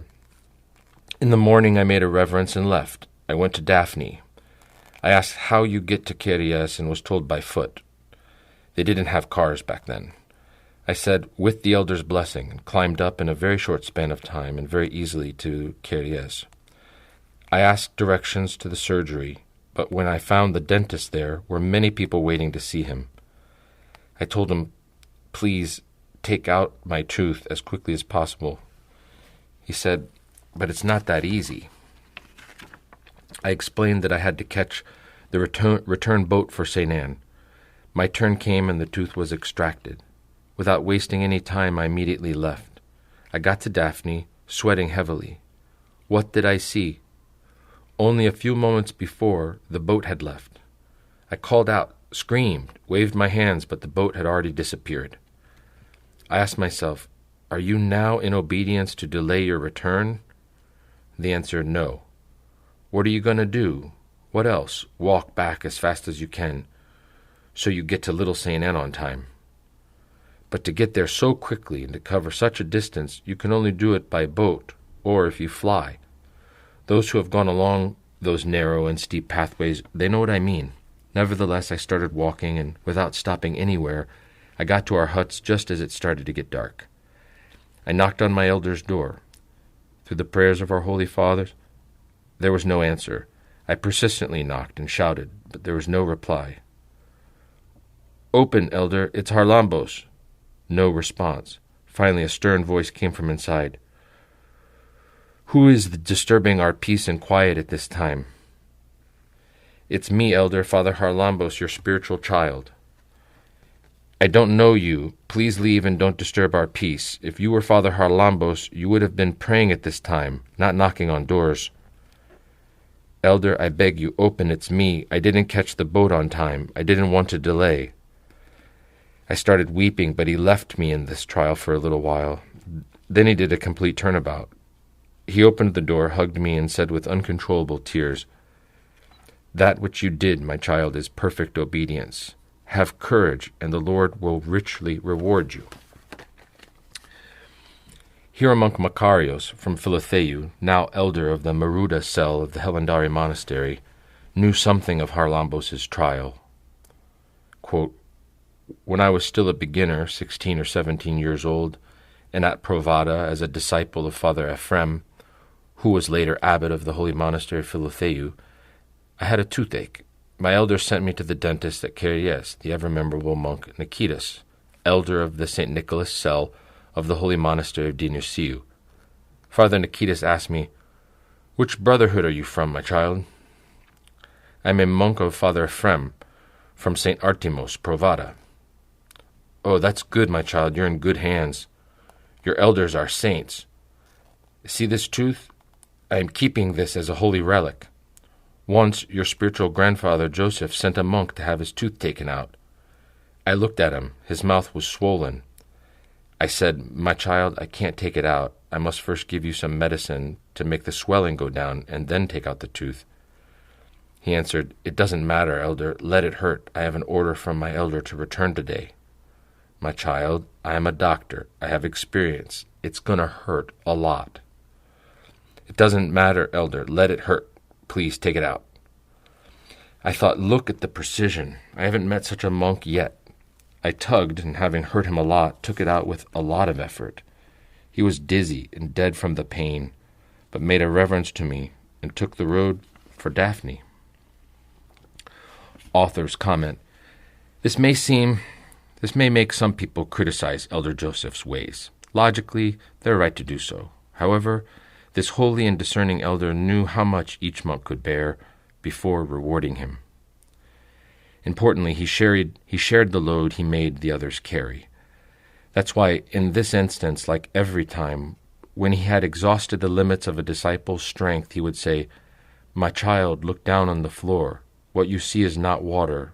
From the time that you left until this moment, my eyes were overflowing with tears for you."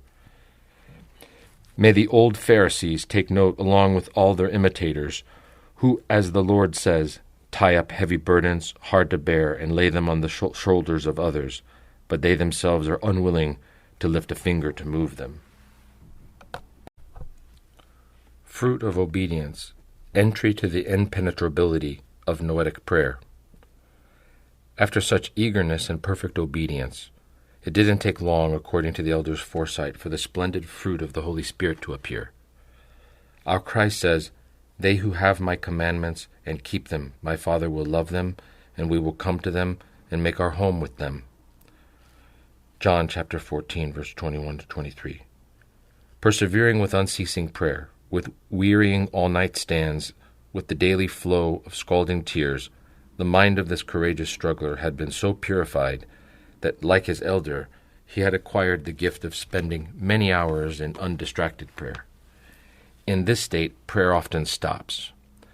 The mind, that is the nous, which drives and directs us, now goes idle and is led by another driver, a foreign power, which is the power and presence of the Holy Spirit. Again, other times, the struggler sees himself get smaller, so small as if he could fit in an eye of a needle, while the mind expands as wide as heaven and rises, whether in the body or out of the body, in a heavenly clime, and tastes and is delighted by heavenly places, what no eye has seen, no ear heard. When the athlete of obedience confessed and narrated such experiences, the ecstatic great elder Joseph exclaimed, "O blessed obedience! O blessed obedience! Without doubt you are sovereign, my child, to taste such heavenly goods. Elder Arsenios and I shed much blood in ascesis. All of you, with only diligence and obedience, are enjoying the same grace as we gained. My children, hold on to obedience with all your heart. There is no easier or better way." An example from another athlete of obedience. Father Haralambos said, during the season for gathering hazelnuts, our elder used to send our spiritual brothers, Athanasios and Joseph, to Caracallu to help out and get some necessary provisions for our brotherhood. Strangely, one day, the elder said, "Go, my child, and find your spiritual brothers at the hazelnuts." By the next day, I was at Caracallu. I worked at the hazelnuts for the first time, and it seemed a very pleasant job. As you gather mechanically, the undistracted mind concentrates on the unceasing prayer. However, when many people are together, they start talking and joking, so the day passes pleasantly. For those who don't know about the prayer, and especially secular people, the day passes very easily with jokes. However, when you are used to unceasing prayer, then not only are you distressed, but involuntarily your mind condemns the others, or you are captured by a thought of pride that you are doing something spiritually more important than the others. As a beginner, I was in danger of something like that, but my spiritual brother Joseph realized this and said to protect me, "Come, I will show you a true struggler." We approached a monk who was working and ceaselessly saying the prayer without talking to anyone. I said to Father Joseph, "He must have a state," meaning spiritual progress. "Who is he?" "He is the Cypriot, Father Euthemios, and he is the disciple of a strict elder in Kerasia, that is the highest skeet of the holy mountain strewn by the foot of the holy summit." "Father Joseph, can we ask him to tell us something edifying? He does not usually talk, but you can try if you want." I approached and greeted him, and he nodded in return, but continued working. I said, "Father, please give me a beginner some edifying advice." He was silent. I pleaded with him again, once, twice, 3 times, and he finally relented. "Do you want to find the prayer inside you? Do you want to find Christ? Well, you will find it here with the people we are working with. Do you hear them chattering, idly, joking, and laughing?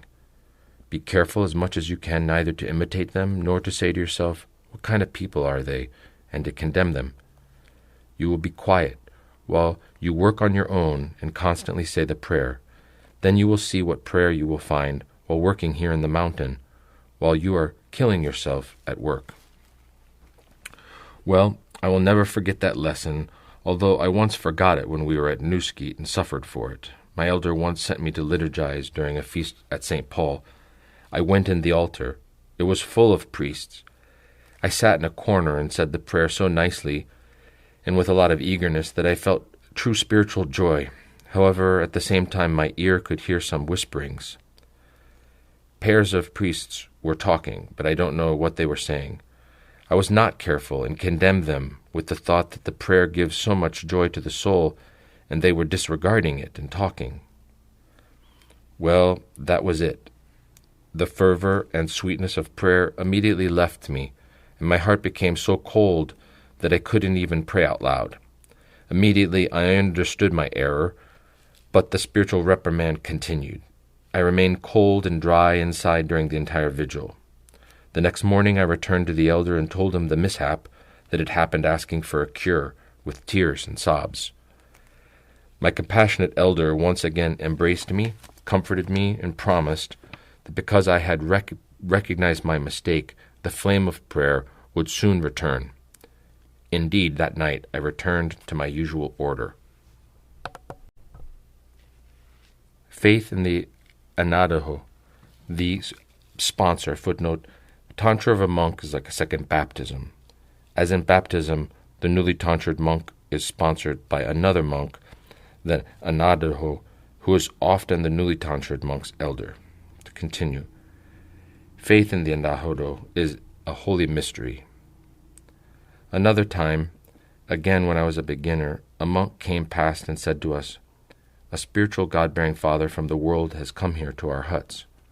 As soon as I heard him, I thought, it's an opportunity to benefit. I ran to the elder.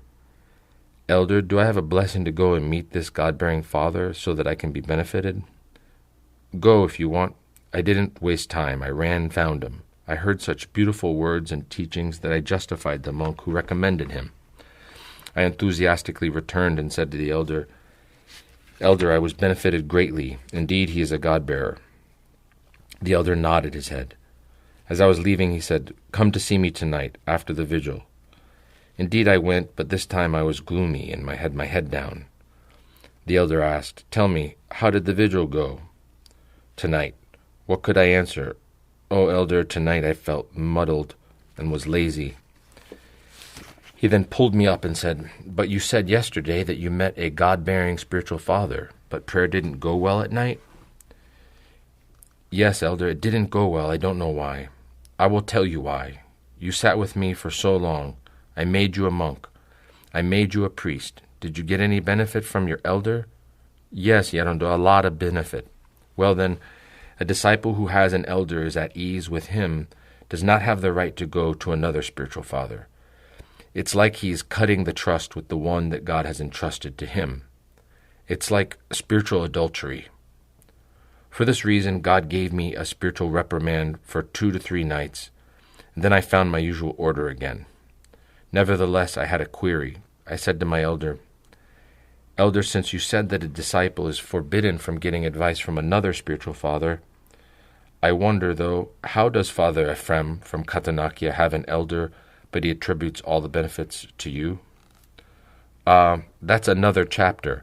It's like you are living in a family and your father doesn't give you any food to eat. Well, what are you going to do? Are you going to die from hunger? That's what happened to Father Ephraim. He was forced to eat from me, with the difference that he didn't have the right to deny nor abandon his elder, no matter how rude his elder was. That's why, with the consent of Father Nikiforos, that is, Father Ephraim's elder, we divided it, to him obedience and the spiritual things from me." The tone of the elder. The ever-memorable Elder Haralambos, as is generally believed, was endowed with a lot of natural humility and simplicity. When he spoke about himself, he never did so hypocritically to gain acclaim or praise. His only reason was to benefit others. Often, when relating events from his life, he didn't omit his own imperfections, yet without him realizing it, we were again edified when we compared it to our own sad plight. For example, he once told us, "Be careful, as much as you can, from the rites you give to the evil one. When a monk wears the cassock, if he doesn't give the right to the evil one, then in his sleep he will always see himself as a monk with the raso, never as a layperson. And yet, when I was a beginner, I once saw myself in my dream as a layperson. It cost me so much that when I awoke, I constantly wept for my state and fervently pleaded with our Panagia never to allow such an evil to befall me. Thankfully, from then on, I never saw myself in my dream without wearing a raso." Another time, a certain brother confessed to him that he had a wet dream. The elder told him, "That depends on each one's constitution. However, it can also happen easily when you condemn others. My constitution doesn't affect me. That's why I never had a wet dream since I came to monasticism, except once when I was a beginner. I was tempted while I was at the port of St. Anne. Someone provoked me so much that I didn't hold back, but told him, 'You should be grateful that I am wearing this,' meaning the raso, otherwise I would have told you off. That night God allowed me to have a wet dream. I ran with tears to my elder, and my wise elder told me, 'Tell me what happened today.' When I explained, he immediately replied, 'That's it. From then on, I am careful, and with his blessing, I never have had such a thing happen to me in my sleep again.' I think that the conclusion is obvious. However, it's worth marveling at and emphasizing the strict precision but also the level of purity of the ever-memorable elder from these simple and sincere counsels. He lived in the world as a layman for 40 years. He had the memories of all those years, and yet, except for once, he never saw himself as a layman in his dreams. But even the one time that he did, how can you not marvel at such precision and such sensitivity? When he awoke, he shed inconsolable tears and regarded the event as a small abandonment from God." Last experiences at the huts of Little St. Anne. As we mentioned earlier, from the time Father Haralambos was ordained a priest, he always celebrated the Divine Liturgy every day at midnight. He never forsook the daily Divine Liturgy until he was prevented by health problems shortly before his death. He went daily, even as abbot of the holy Monastery of Dionysiou, to a certain chapel with some brothers to celebrate hesychastically, as he was used to, the sacred ceremony, and also commemorated a multitude of names, both of the living and the departed. However, his experiences from the chapel with a prayerful atmosphere at Little St. Anne remained printed indelibly on his memory. Nearly every day he experienced such an intense feeling of the sacrament that, because of his many tears, he was unable to continue without many interruptions. But something unique happened on the day of the life-bearing resurrection. During the great feasts of our church, but especially on the days of the Holy Passion and the Resurrection, the monks from every skeet of the Holy Mountain gathered in the Kyriakos, the main church, and held a grand vigil with hymns and glorifications. For this reason, Holy Elder Joseph sent the brothers from the ascetic huts to the Kyriakos of St. Anne. Only Elders Joseph and Arsenios remained behind, with Father Haralambos as the celebrant. As my ever-memorable elder related, from the beginning of the Divine Liturgy with the words, "Blessed be the kingdom," until the dismissal, the presence of Christ and of our Panagia in our midst was so intense, so living, so tangible, that all of us, with constant tears and sobs, and with many interruptions, didn't celebrate the feast, but we lived, experienced, and delighted in the presence of our risen Christ and his all-holy Mother. When I later confessed to my elder how I felt and what I saw with the noetic eyes of my soul, he confirmed to me that he and Elder Arsenios felt the same. He added, "That which we lived, my child, is a small part of the endless joy of our Panagia when she saw the risen Christ.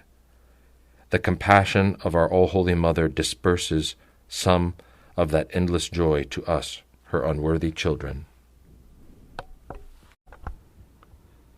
Chapter C. Newskeet, Blessed Repose of Elder Joseph. To Holy Newskeet, 1953 to 1959, and 1959 to 1967. Until now, I have sketched from what I have noted the amazing life of my elder, Father Haralambos. With the addition of the pious monk Theophylactos from Newskeet to the Brotherhood of Elder Joseph, and with the new monk's exhortation, great Elder Joseph decided to relocate to Newskeet, which was by the seaside and a less inconsolable place than the area of Little St. Anne. The governing holy monastery of St. Paul, under the sturdy shepherding of the then ever-memorable Abbot Seraphim, offered with great joy the area of the tower with 4 huts. So, around 1953, all of the Brotherhood relocated to Newskeet. To this 7-member Brotherhood, 3 other monks joined from Newskeet, and so the Brotherhood now had 10 members. During this period, the youngest in age but oldest in terms of monastic tonsure, Monk Ephrem, was elevated to a hieromonk. For this reason, 2 little chapels were restored for the liturgical needs of the Brotherhood. The first was dedicated to the Annunciation of the Theotokos, where Father Ephrem remained and liturgized. The second was dedicated to the birth of the Holy Forerunner. Father Haralambos remained and liturgized here. Again, spiritual life continued normally: vigil, daily divine liturgy, obedience, work, handiwork, unceasing prayer, and so on, until the holy repose of Elder Joseph. The Brotherhood cultivated hesychism, but as a synobitic community. There was a common treasury, common meals, and the like. However, Elder Joseph gave a blessing for each of his children to live separately and to be able to create his own brotherhood after his repose. The Brotherhood earned a living by making prosphora seals. They did this work in their spare time because they mostly needed to construct new buildings or restore old ones. Untiringly, monks Athanasius and Joseph went to the various holy monasteries to work, in exchange obtained various provisions for maintenance and rebuilding. Another brother got involved with fishing, catching only enough fish for the needs of the Brotherhood. The fisherman Barbagianni in the boat. In the rocky reefs of Newskeet, where this Brotherhood sometimes fished using a fishing line, he met a little old elder who was a fisherman by trade. This fisherman had a nice boat, but was too old to use it. Father N., the Brotherhood's fisherman, felt, let's say, a little sorry for the old elder who had no one to look after him, but also he, let's say, fancied the little boat a little. So what did he think of? He went to Elder Joseph and begged that they look after the old elder in exchange for the boat, which they needed. But the wise elder responded, "Do away with the act of charity so you don't get pitied." The other wouldn't give up. "Come on, elder, it would be nice. I will bring you fresh fish." Finally, since the disciple insisted, the elder reluctantly gave in and said, "Fine, bring the old elder. However, you will be responsible for looking after him. Okay?" "Okay. May it be blessed." And that's what happened. So Father N. brought fresh fish regularly and diligently looked after the old elder. But what happened later? After a few days, Barba Johnny got such bad diarrhea he didn't make it to the toilet in time and dirtied himself and the room. This was repeated often and daily. Until then, Father N had no difficulty dealing with Barba Johnny. But as soon as the old elder started dirtying himself, then Father N couldn't cope. What could he do? He asked for it himself. He had to put up with it. But it was human not to be able to. From my small experience in a cenobium, everyone offers something in a large brotherhood. One supplements the other. However, to clean an old elder that dirties himself, I can say that is a special gift that only a few are able to do. Nevertheless, Father N found the answer. It was better for Barbara Johnny to leave with this boat. Father N ran to the elder. "Elder, we said I would look after the old elder, but not when he dirties himself all the time." "And what shall we do, my child?" "Yet and I thought of taking him back where I found him. He may as well go along with his boat." "What did you say? Wasn't it you who was pleading with me to nurse him in his old age, and now you're going to get rid of him? Do you see that old elder who is dirty? In that person we extend hospitality to Christ. If we get rid of him, it means that we are getting rid of Christ from our home. Well, go, leave it to me, and learn next time not to assert your own will." Father N left, and the elder immediately called Father Haralambos. "Father, from today you are responsible for Barba Johnny. May it be blessed." Father Haralambos said, quote, "From that day our torments began. I took charge of him out of obedience, but I couldn't help criticizing a bit my spiritual brother. I said to myself, what's this? He's got rid of the temptation and loaded it onto me. But I gathered all my strength and killed the thought. I said to myself, be careful, Haralambos, you are serving Christ. If you disregard this old elder, you disregard Christ. If you want, call out all night for mercy. You will hear inside, the answer, blessed are the merciful, for they will receive mercy. Matthew 5:7. And the other verse, just as you did to one of the least of these my brethren, you did it to me. Matthew 10:42. Be careful. You are being tested again. Don't fail. I calmed down with these and similar thoughts and began taking care of my work. I not only washed a pile of dirty trousers every day, but also the old elder himself, and a line like a stripe from the room to the toilet. I was repulsed. I held my nose for 2 days. Later the prayer strengthened so much inside me, I felt such great happiness and joy, that I actually felt I was serving Christ. The climax was the following. Although in the beginning I even held my nose from the stench, I suddenly felt an intense fragrance, like that which comes from holy relics, but even stronger. I assure you, I washed trousers that were full. It was holding it by the handful, and this fragrance was so strong that it extinguished every other smell. I got drunk with this fragrance. As soon as it happened, I ran to confess it to the elder. He replied to me, Did you read in the Evangelios about that female fool for Christ? All the nuns in a monastery thought she was a fool. Not only did they make fun of her, they also insulted her, hit her, and even made her clean everything, including filthy toilets. Well, she had this grace, and was grateful for the more that they scorned her. God gave you this gift only because of your eagerness and obedience.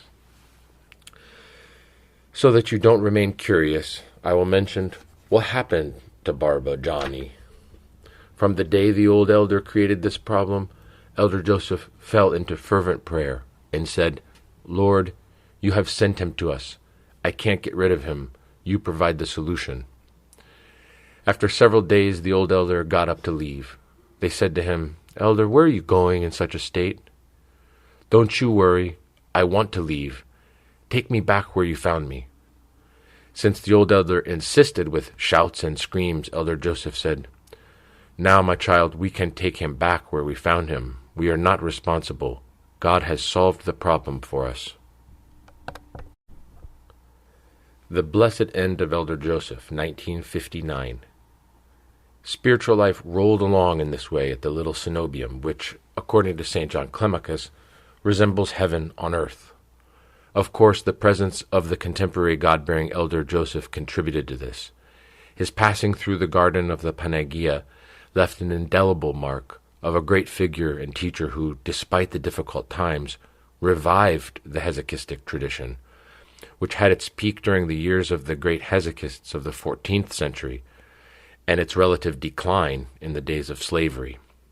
And yet this great hesychist of our century, having dissolved the shell of his body with excessive struggles, was pushed prematurely toward the one he desired.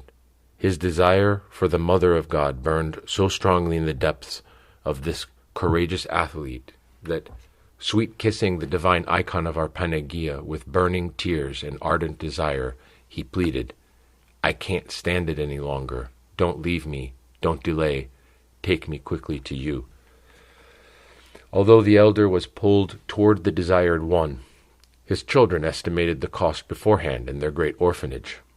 With prayers, supplications, and human means, such as doctors and medicine, they tried to keep him alive, but the summons was issued. It seemed the Theotokos yielded to the pleas of the elder, rather than the supplications of his children.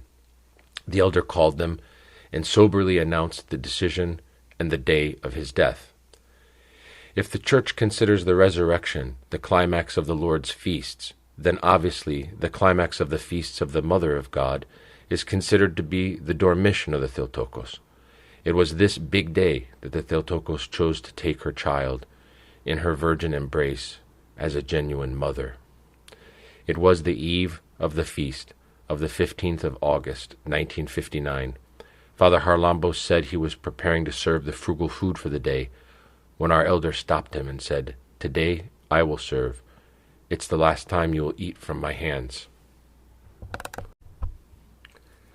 Father Haralambos, cut off the cares.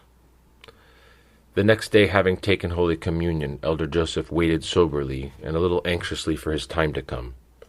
The elder realized that by now all things had finished. The only thing left was to hand over to his children as a heritage his last counsels. He called each one on their own.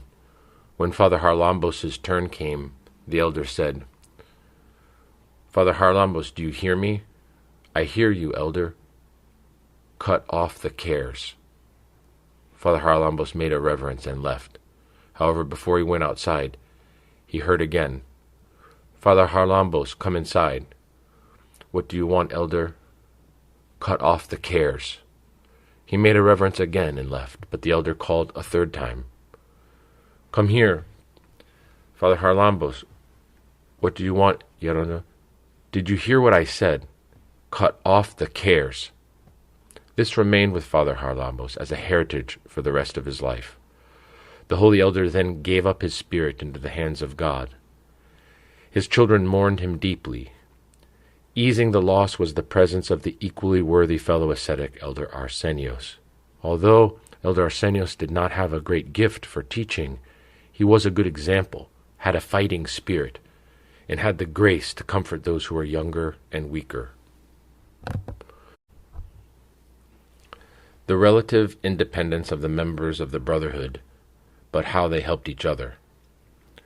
As we previously mentioned, the ever-memorable elder, having foreseen that nearly all of his children were going to be leaders of large brotherhoods, gave a blessing that after his repose they would report to Elder Arsenios, but administratively be independent from each other. So, from then on, there was the opportunity for several years for all the brothers to be given over purely to ascetic conduct. However, they always collaborated closely and helped each other. Within the realms of brotherly cooperation, the three brothers, Father Ephrem, Father Haralambos, and Father Joseph, carried special pieces of wood from the mountain and prepared them for making prosphora and seals.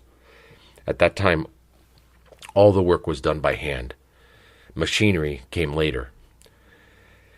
Having sawn large trunks of poplar trees, they then used an axe and a handheld lathe to mold the final shape of the seal for the craftsman to work on the carving of the letters. Having thought this through, the majority of the three brothers decided that since Father Haralambos had the strongest constitution, he would work on the preparation of the seals, and the other two would carve the letters. They would then all get equal shares. From the first moment, Father Haralambos wasn't happy with this arrangement and felt wronged. However, for the sake of obedience, he preserved it for a couple of years. The other brothers, thinking that the opportune apportionment was just, were at peace. One day Father Haralambos thought, obedience is good, but I wonder whether my brothers are wronging me purposefully. I will try it out and see. He said to the brothers, from today, each one will prepare his own seals. But why? Well, I don't want to forget my handiwork. I also want to carve. Seeing that he was right, they agreed. The next day, all three were at work. Bang, bang! Father Haralambos prepared 10 seals and then worked on the carving. He was finished carving by the time the others had prepared their 10 seals. He even had time for other work. The next day, the brothers carved the seals from the previous day. Before they finished them, Father Haralambos had prepared another 10 seals. He boiled and then carved them. Passing by Father Joseph's hut, he jokingly said, "What are you doing, brother?" "I am fighting from morning until night with these seals." "How many did you do?" "I have done the first hand, and now I am going for the second. That is about 2/3 of the work." "Hey," Father Haralambos said, "I prepared the wood and carved them and finished an hour ago, and you're still on the first hand?" "Are you serious, Father? Why would I lie?" "Then, Father, we have wronged you. We have to give you more money." "Oh, thank you for the offer. Keep it. Well done. We're brothers. But if there's a blessing, from now on each one will prepare his own." From then on, every morning, Father Haralambos carved 10 in 2 hours. He stopped and, until lunchtime, continued with the remaining needs of the house. At other times he heard confessions and often went to the holy monastery of St. Paul to hear confessions when Father Ephrem was away. Later, when we bought machine-operated tools, how many seals do you think he prepared for carving? Let's hear what he said himself. "When I acquired monks, I thought of teaching Father A to prepare the wood for us. He learnt, but it took him all day to prepare 30 seals. Thankfully, later, when Father Savas became a monk, he was able to prepare 80 a day." "How many did you prepare, Elder?" Leave me. What can I say? I prepared 300. Note that the making of seals was our main means of earning a living. That's why the specialists together carved up to 30 seals a day. Footnote, when the elder talks about 300 seals daily, he means only the preparation of the wood, whereas the 30 seals that the rest made refers to the carving of the seals, which is a much finer and more difficult job. The elder as a spiritual father. Once, at the holy Monastery of Dionysiou, the young monks, and there weren't many monks then, got up to leave after some misunderstanding. Hearing about the reputation of Father Haralambos, it seems that the Holy Forerunner enlightened them to pass by the spiritual father in order to secure their position. However, the result was They were pulled up and strongly reprimanded, and they returned with their heads lowered. When they returned, the renowned abbot Gabriel asked what had happened. They told him that the spiritual father from Noetic made them return. As soon as the wise shepherd heard the incident, without delay the next day he went to Noetic.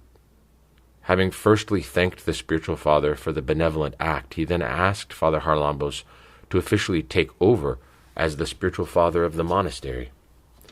However, Father Haralambos refused. Since nothing would change his mind, what did the clever abbot scheme up? Bring me a epitrachili, at least to read you a prayer. The abbot wore the epitrachili.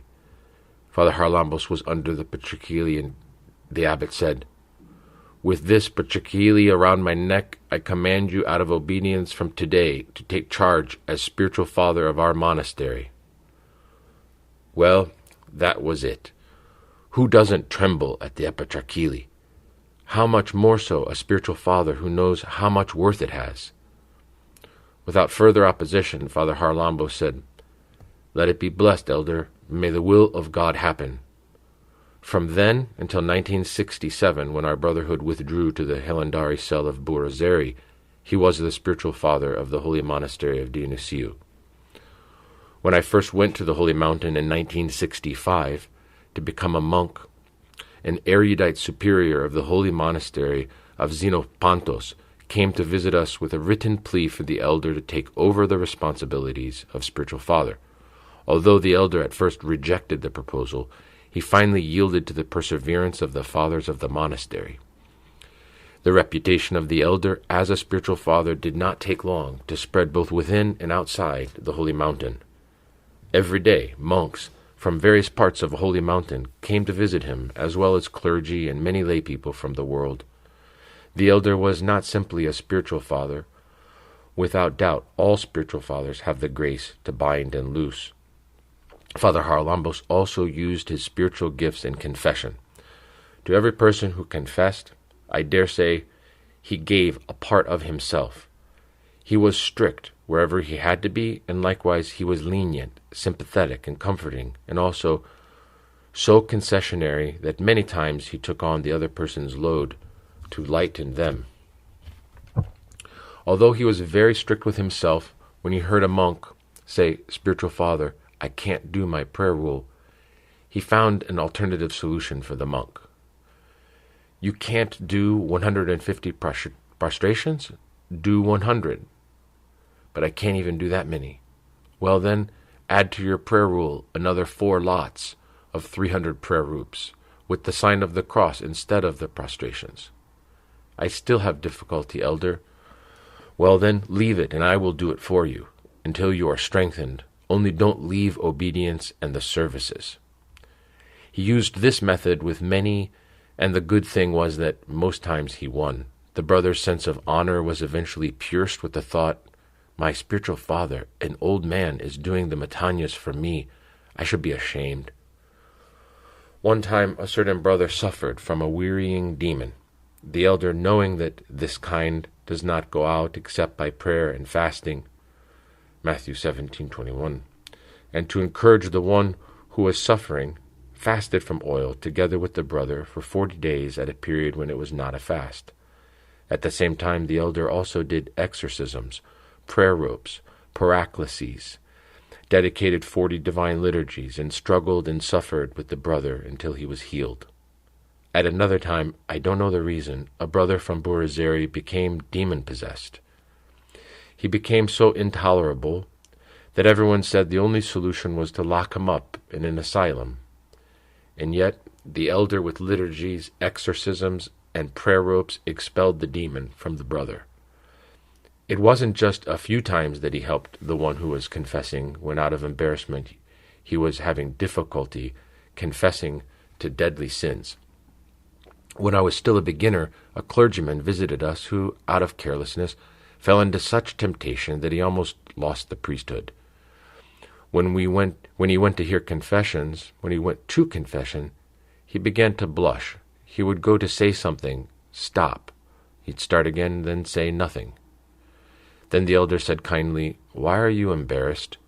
You didn't seek it, my child. However, you gave in to pride and carelessness. Didn't the evil one set you a trap with the lady wearing red clothes who wanted well and good to entertain you at her house? She entertained you well. Luckily, things didn't get to that point. Make amends with a small spiritual reprimand, and next time, be careful." As the priest came out, he was saying to himself, "What kind of man is this? He sees everything from afar." Out of curiosity, I asked what happened. My elder told me, "Confession cannot be made public, but because I was the one who told him certain things, I tell you that even before the priest came, I saw the priest and the scene which I described to him." The elder as a teacher. After hearing a confession, the elder did more than just give absolution. In the Psalms, David says, "Depart from evil and do good." Immediately after absolution, the necessary prescription and medicines followed. To those who were married, he emphasized living harmoniously, the good rearing of children, regular confession, church attendance, Holy Communion, fasting according to one's strength, and so on. He was very strict when it came to the crime of abortion, which he considered to be cold murder against defenseless people. He also believed avoiding having children a sin, and considered unworthy of Holy Communion whoever used artificial means to avoid having children. He would say, "God knows how many to grant, and cares for as many as he grants." As for the work of an association to support families with many children, he not only blessed it, but he also supported it with generous contributions. Members of the association can verify this. The ever-memorable one believed the source of unhappiness and differences in families was their distancing from the church and the holy sacraments.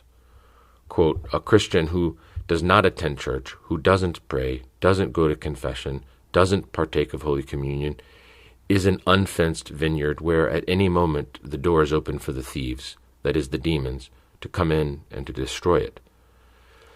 A man once confessed that for no apparent reason, his wife became cold towards him and turned away from him, to such a degree that he was in danger of being divorced, although they had 2 children. This man heard that someone who was jealous of them cast a spell with the intention of taking his wife.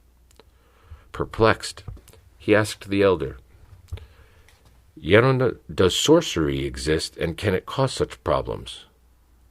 "Does it exist? It very well exists. But whom does it affect?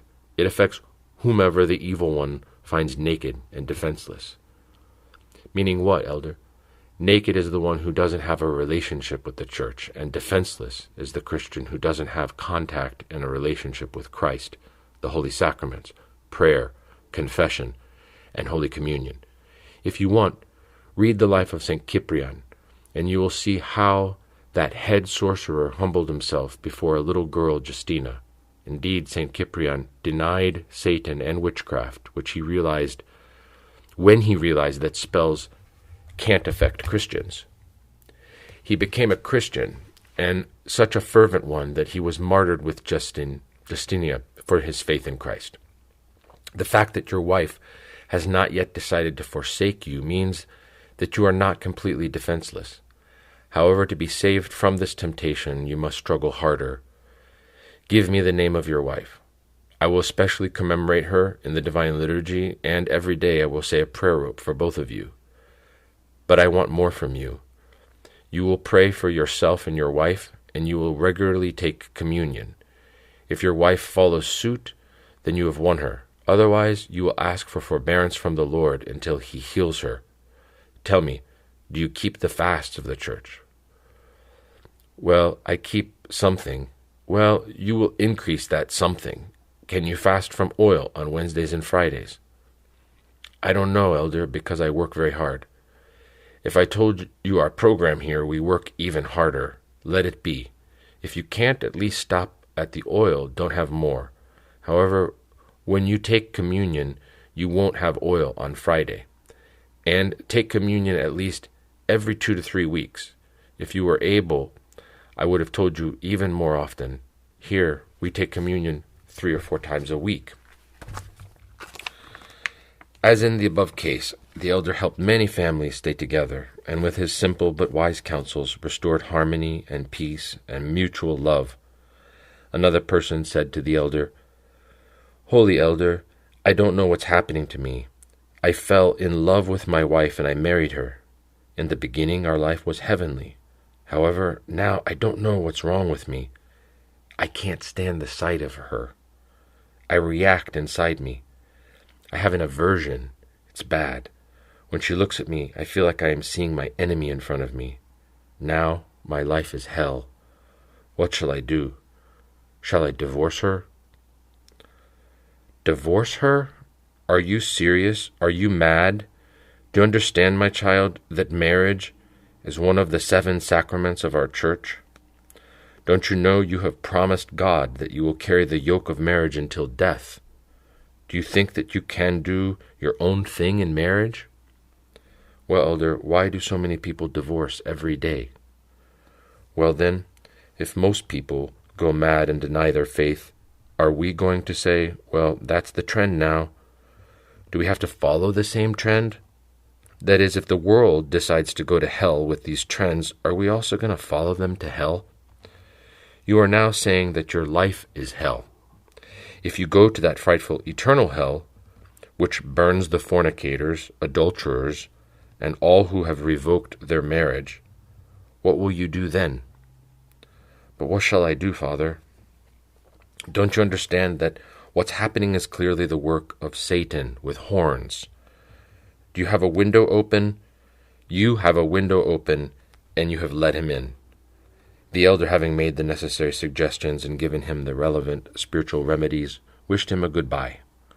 As he was leaving, the elder said, "I want you to come back again soon, so I can see you. Until then, I will commemorate you and your wife every day, and I will say a prayer rope for both of you." The youth followed the suggestions, and with the help of the elder's prayers, didn't take long to return and announce the happy news that he felt as if the cloud over his head had been lifted. From then on, his love and respect for his wife returned. The elder's counsels about Noetic and unceasing prayer.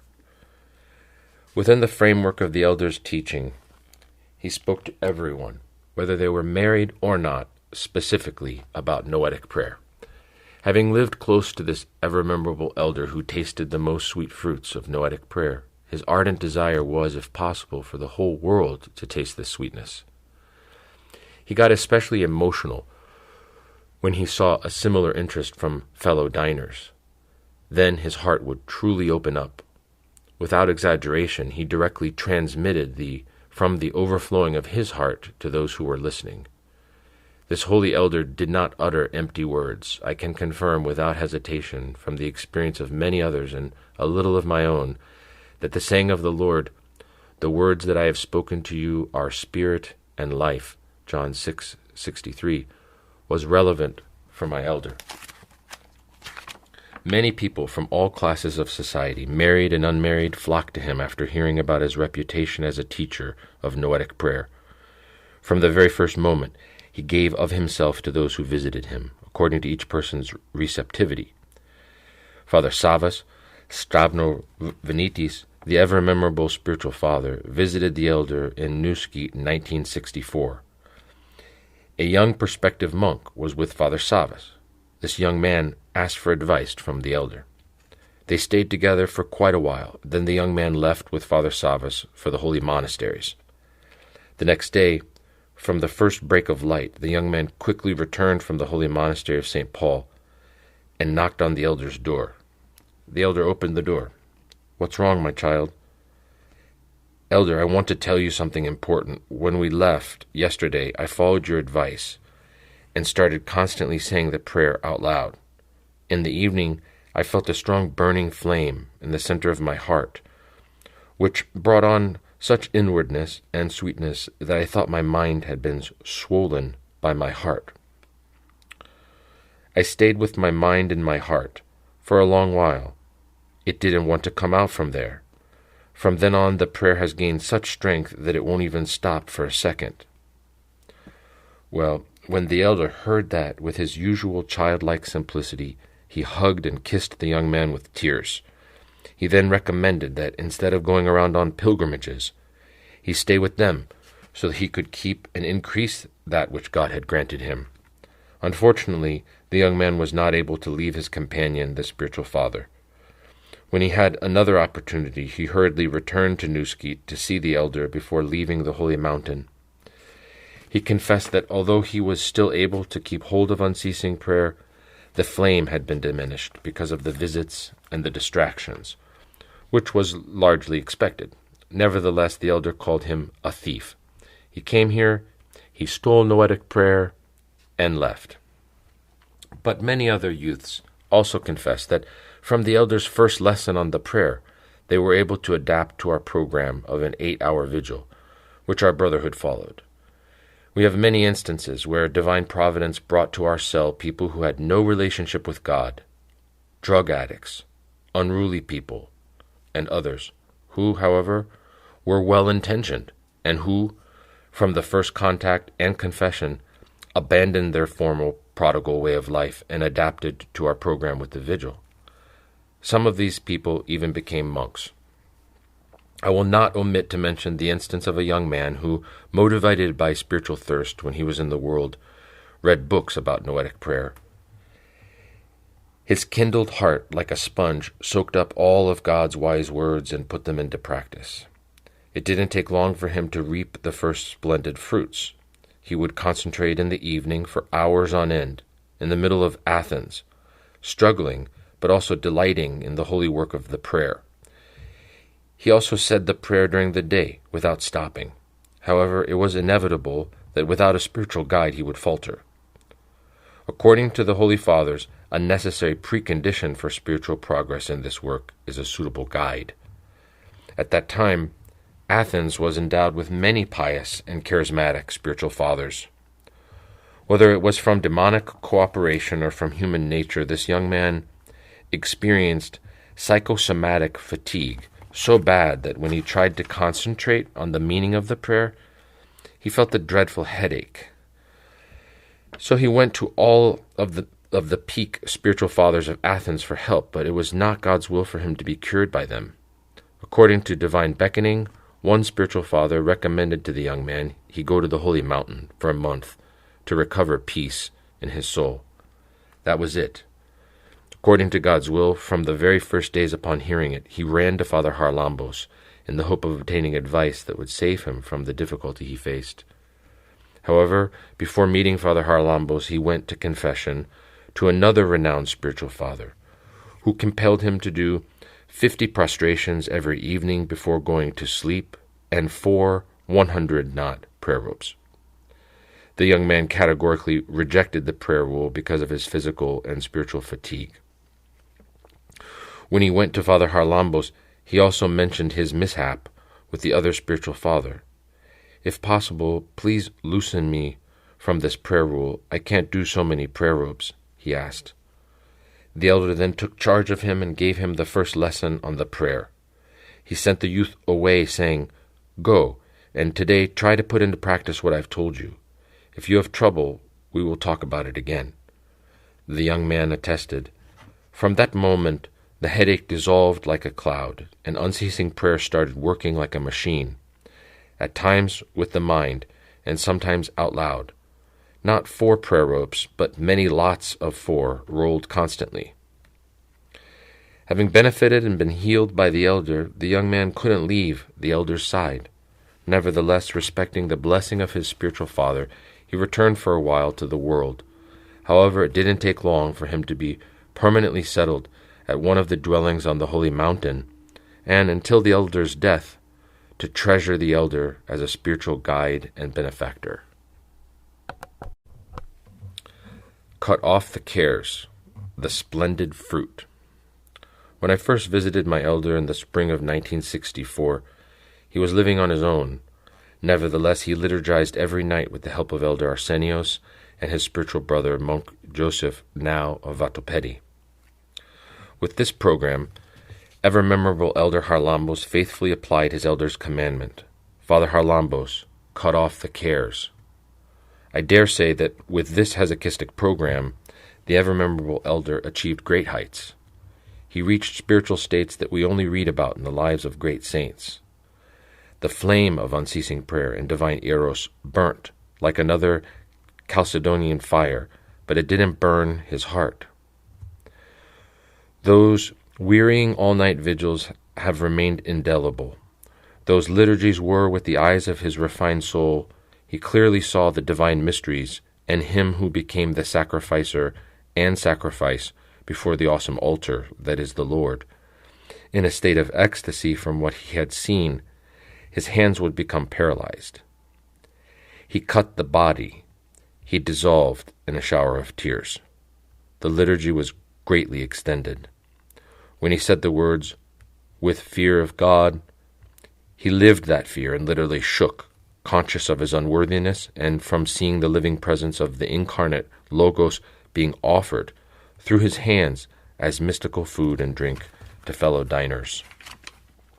His spiritual brother, Elder Joseph, seeing this rare spiritual state, repeatedly suggested that Father Haralambos resign from the daily divine service and give himself completely to ascetics, as had many holy fathers. The ever-memorable elder said, "I confess that I often had the same thought, but I rejected it, saying, since my elder didn't recommend such a thing before he died, I am afraid to go further without his blessing." But then, was his way of life less ascetic? He confessed to me that many times he didn't sleep at all for 2 or 3 nights because of the strong flame of unceasing prayer. Then after 4 or 5 hours of sleep, the body was rested. As for food, he planted some tomatoes in summer. He ate those every day, sometimes with a little oil as a salad.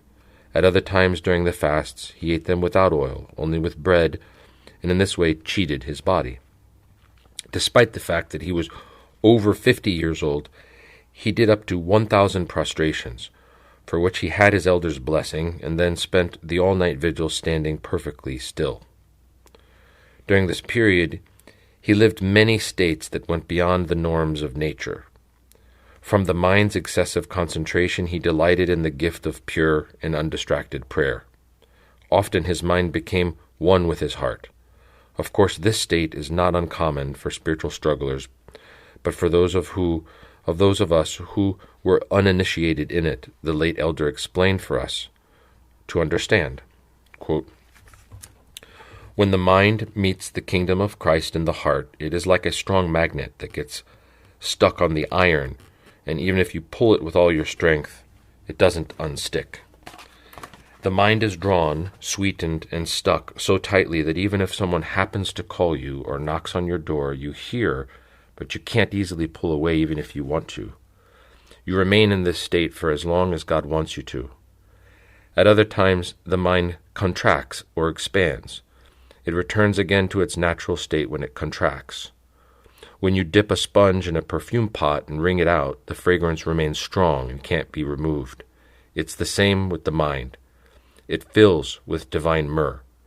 You may be doing handiwork during the day, you may be in the garden or on the brickwork. However, because the mind has been soaked in the sweetness of divine myrrh, it effortlessly prays without ceasing.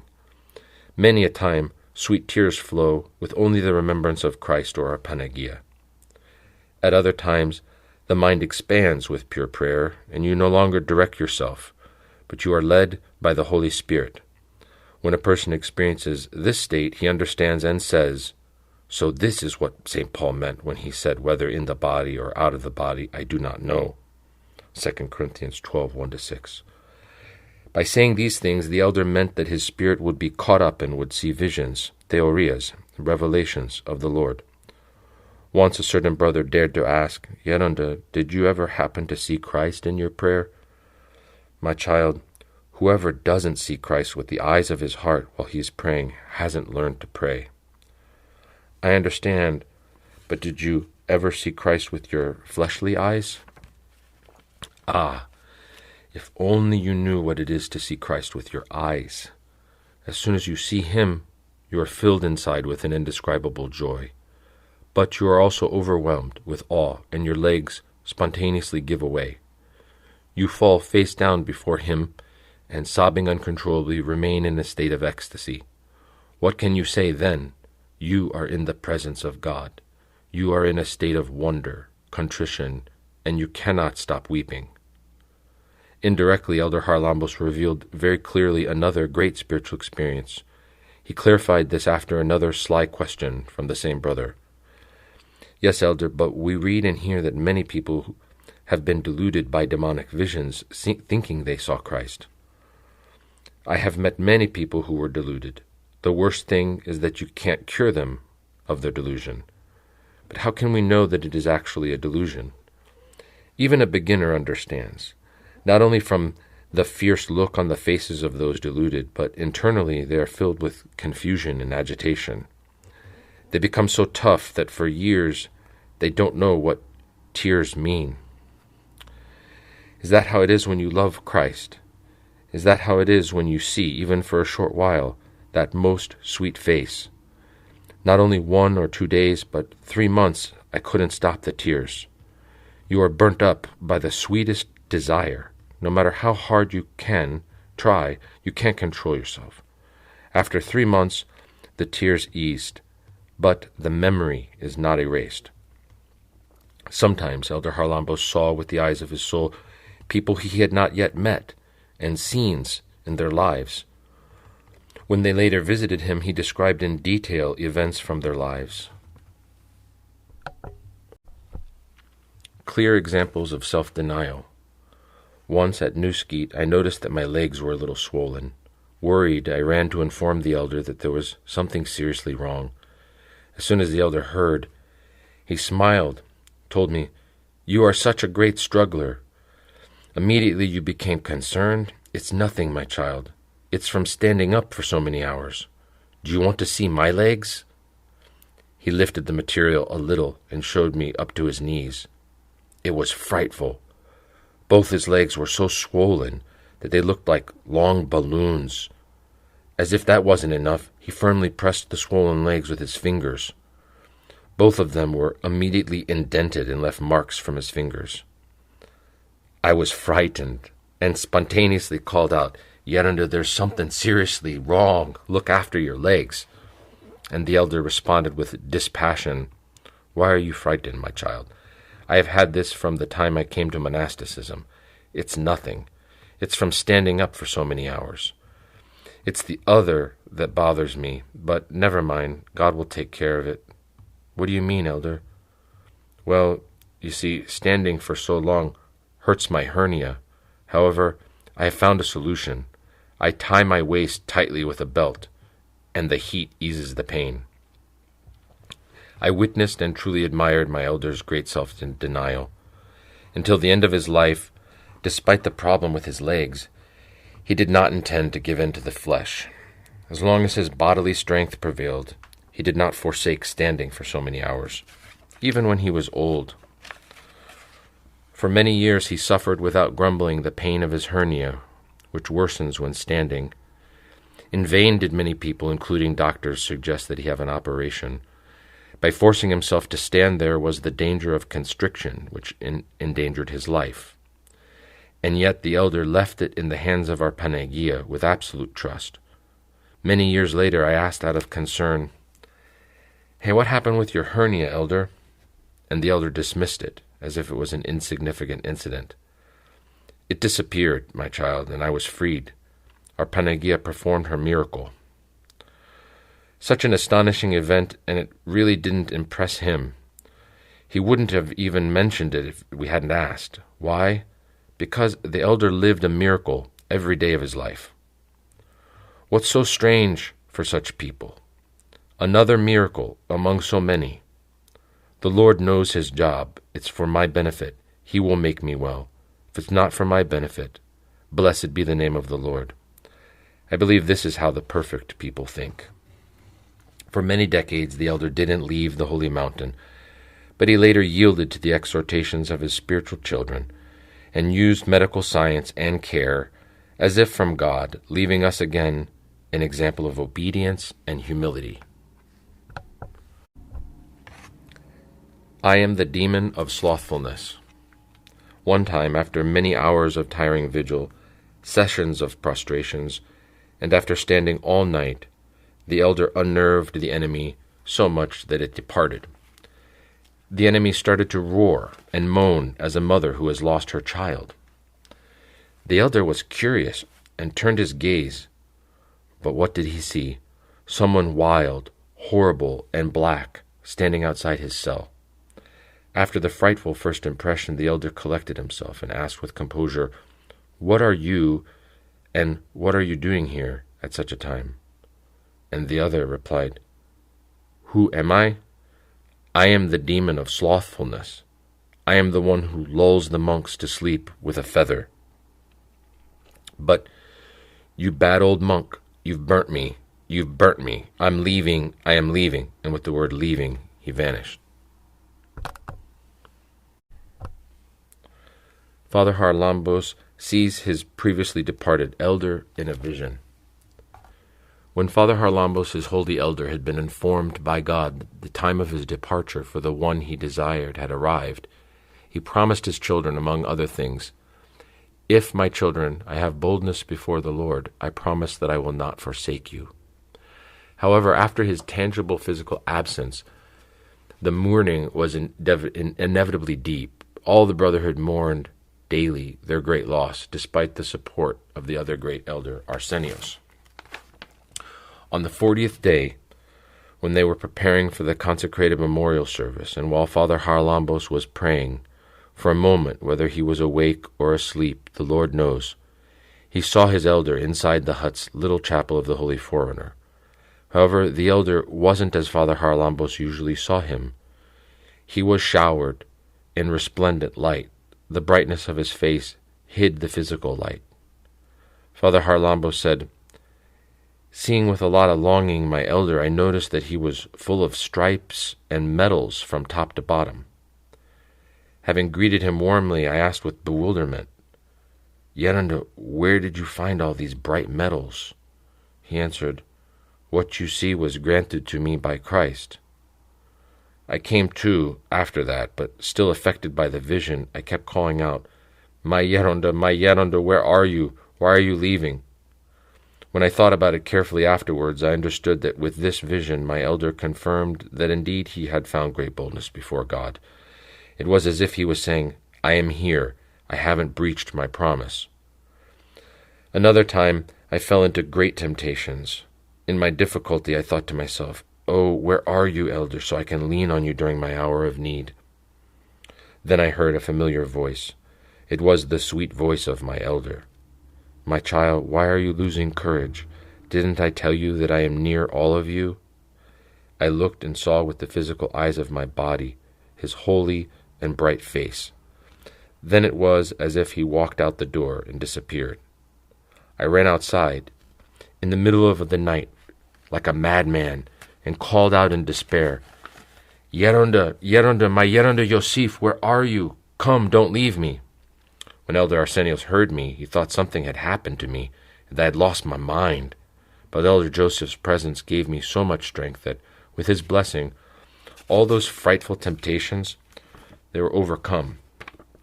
I dare say that if Father Haralambos achieved great heights through obedience, then the period after his elder's repose and until he undertook the responsibilities of leading us, his unprogressive children, was the golden period of his spiritual ascension. However, two factors interrupted his solitary stay at his hut when he took on the first members of his brotherhood.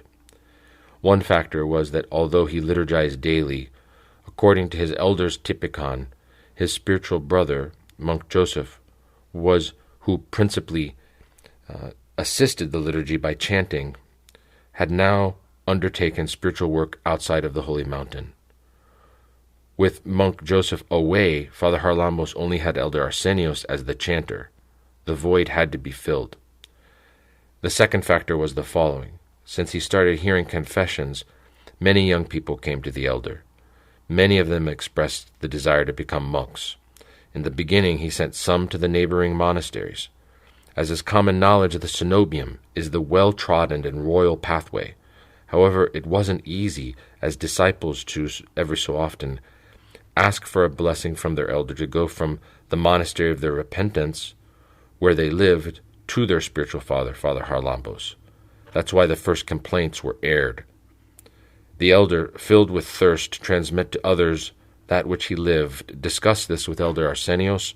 Together they decided to take on several brothers as disciples under his immediate supervision and guidance. My first contact, the first members of the Brotherhood. As I previously mentioned, I met the elder for the first time in 1964 when he was on his own in his ascetic hut. I immediately reaped spiritual fruit, but tied to my spiritual father and to other commitments, I returned to the world. However, from then on, my bond with Father Haralambos was tight. Before I finally settled on the Holy Mountain, I visited him 2 more times, maintained frequent correspondence, and followed his guidance. In the meantime, up until June 1965, 2 other brothers settled there before me, Peter and George. Peter, the simple and guileless. When I met the 2 brothers, the elders told me the following. Peter visited me recently and asked for his confession to be heard. He made the cleanest, most sincere confession I have ever heard. He told me with sincerity, Yaranda, I am the most sinful. I am full of illnesses, and I am a useless person.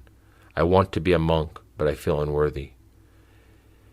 It was the first time I had come across such a situation. Not knowing what to advise him, I said, Since Panagia has brought you here, my child, stay here a little while, and I will try you out. And that's what happened. He stayed. However, since George also came, we had a problem with space. Peter said to me, I am a plumber by profession, but I also know a little about building. I didn't waste time. I called Father Pantelis, who was responsible for tending the mules. Please bring me some materials. He brought pebbles, bricks, cement, and the like. It didn't take long for Peter to build 3 cells as a top floor with such detail and skill that I was amazed. Before he began the work, I thought, he might leave, but the cells won't go to waste. But what happened? As soon as I showed him how to keep vigil and how to say the prayer, he was immediately like one set on fire. A few nights later he came to me and said, Elder, what's this? As I was saying the prayer, my mind got stuck in my heart, and such a sweet fragrance was being exuded from me that I can't describe. From then the prayer has been working inside me by itself, and I am not able to stop crying. As soon as I heard that, I said, he is suitable to be a monk. I told him, this is a message from God that he wants you to become a monk. It didn't take long for me to tonsure him and to call him prodromos. But when I had decided to make him a monk, I came across another problem. He said, Elder, I'm not worthy to wear the monastic schema. For the time being, I left his thought to mature. However, in his simplicity, he locked himself up when he slept at night. I asked, why, my child, do you lock up? Well, Elder, I am scared that while I am sleeping, you will come and read me the prayers for a monk. I went to great pains to explain to him that these prayers can't be read secretly. After a few months, when the author of this book joined the Brotherhood, our first 3 cells were ready. My lowly self lived closely with Prodromos. I helped him many times with building work. Every so often, as he was working quietly, I saw him inhale deeply. Out of curiosity, I mentioned it to my elder. My elder told me what he knew as the superior. If you knew what these inhalations are, as Prodromos is working, the prayer inside him is working constantly. His heart is fragrant from much prayer. That's why he can't get enough of that most delightful fragrance. The elder told us from what he knew, in order to be an example for us, that the spirit of this brother, because of his simple and guileless mindset, many times rose to high states of contemplation, and indeed even to the point of ecstasy. However, the elder avoided going into detail. A trustworthy brother, Monk G, confessed to me that this late brother, Prodromos, confided to him the following. Many times Prodromos saw our elder, Father Haralambos, lifted a meter from the ground when the elder celebrated the liturgy. With this alone, you can come to your own conclusions about who this simple monk was, but also Father Haralambos, who was his elder. However, it seems that these things did not please the evil one. That's why the evil one held a lot of malice for this brother. A trustworthy brother told me that during the time for prayer, he heard a mob of loud voices outside the hut. He pecked up to listen, and what did he hear? They were all saying, "We want prodromos, we want prodromos." He looked outside the window. What did he see? A frightening mob of screaming giants whose heads reached the roof. As soon as he composed himself, the terrified brother ran to the elder and explained what happened. The wise elder responded, "Because Prodromos' prayer is burning them up, they can't stand him. However, it appears that he must have given them some rites. Let's examine the situation." The elder called the brother, but of course we don't know what the brother mentioned in confession. This ever-memorable brother, Prodromos, truly suffered a great deal from various illnesses. Along with the great comfort he received from prayer, he felt great pain in his body. For this reason he was forced to ask for concessions and leniency from the elder. Out of human weakness, I once accused this brother of always asking for leniency from the elder. Actually, when I decided to confess this, I didn't go with appropriate humility, but with a tone of condemnation, and said, "Elder, you're very lenient toward Prodromos."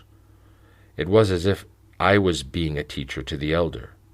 But the meek and humble elder answered without getting disturbed, "Let me explain, my child. I have a commandment from my elder that if I see that God so arranges for someone, then I need to also provide for him. I would be happy if you had the prayer that Prodromos has." So that I would learn that both my elder and God provide whenever is necessary, that night remained unforgettable. I received my first strong blow from God in the vigil, so that I would be more careful in the future. Because ever-memorable Prodromos was nearly always sick, many brothers wrongly thought that he was feigning his illness or that he was tempted by the evil one. Prodromos once visited Holy Elder Porphyrios at Kerasia. This elder, with his spiritual X-ray vision, it is common knowledge that he had this gift, said to him, "My child, you are suffering a lot. However, others don't understand you and say that it is from the evil one." And indeed, this holy elder was right. George and I subsequently received the schema and were consecutively named Arsenios and Joseph. In this way, the first nucleus of the Brotherhood was formed. 2 other brothers joined later and were renamed George and Haralambos in their tonsure. We stayed at Newskeet with this 5-member group and Elder Arsenios until 1967.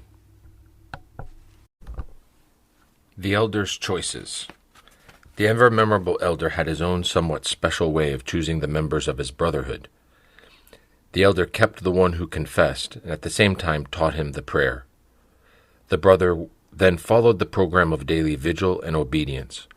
When this brother adapted immediately to the program and tasted the first fragrant fruits, the elder asked in his prayer for a message about whether or not he should keep this brother as a novice in the brotherhood. If the elder received a positive response, he would announce to the apprentice that he was accepted to stay and be tried as a monk. Of course, not everyone responded positively to the announcement. However, when the elder, I don't know if those who don't agree with this method are right, had an answer from above through his prayer, he was direct and categorical. Diplomacy, which can draw souls in a sly way, was unknown to the ever-memorable one. He knew yes, yes, and no, no. 1 + 1 is 2. You are either suitable or not suitable. I know of situations with brothers that from their first contact with the elder, their soul was inflamed with the divine fire of unceasing prayer. This fire strengthened day by day. But the carnal mind put this thought to them: leave quickly. If you stay a little longer, you will like it so much that you won't want to leave. When they tried to leave, there was another thought, this one from the Spirit, with words similar to those of the apostles. To whom can we go? You have found the words of eternal life. After battling with these thoughts, some people stayed, others left and lost everything, and then pulled their hair out.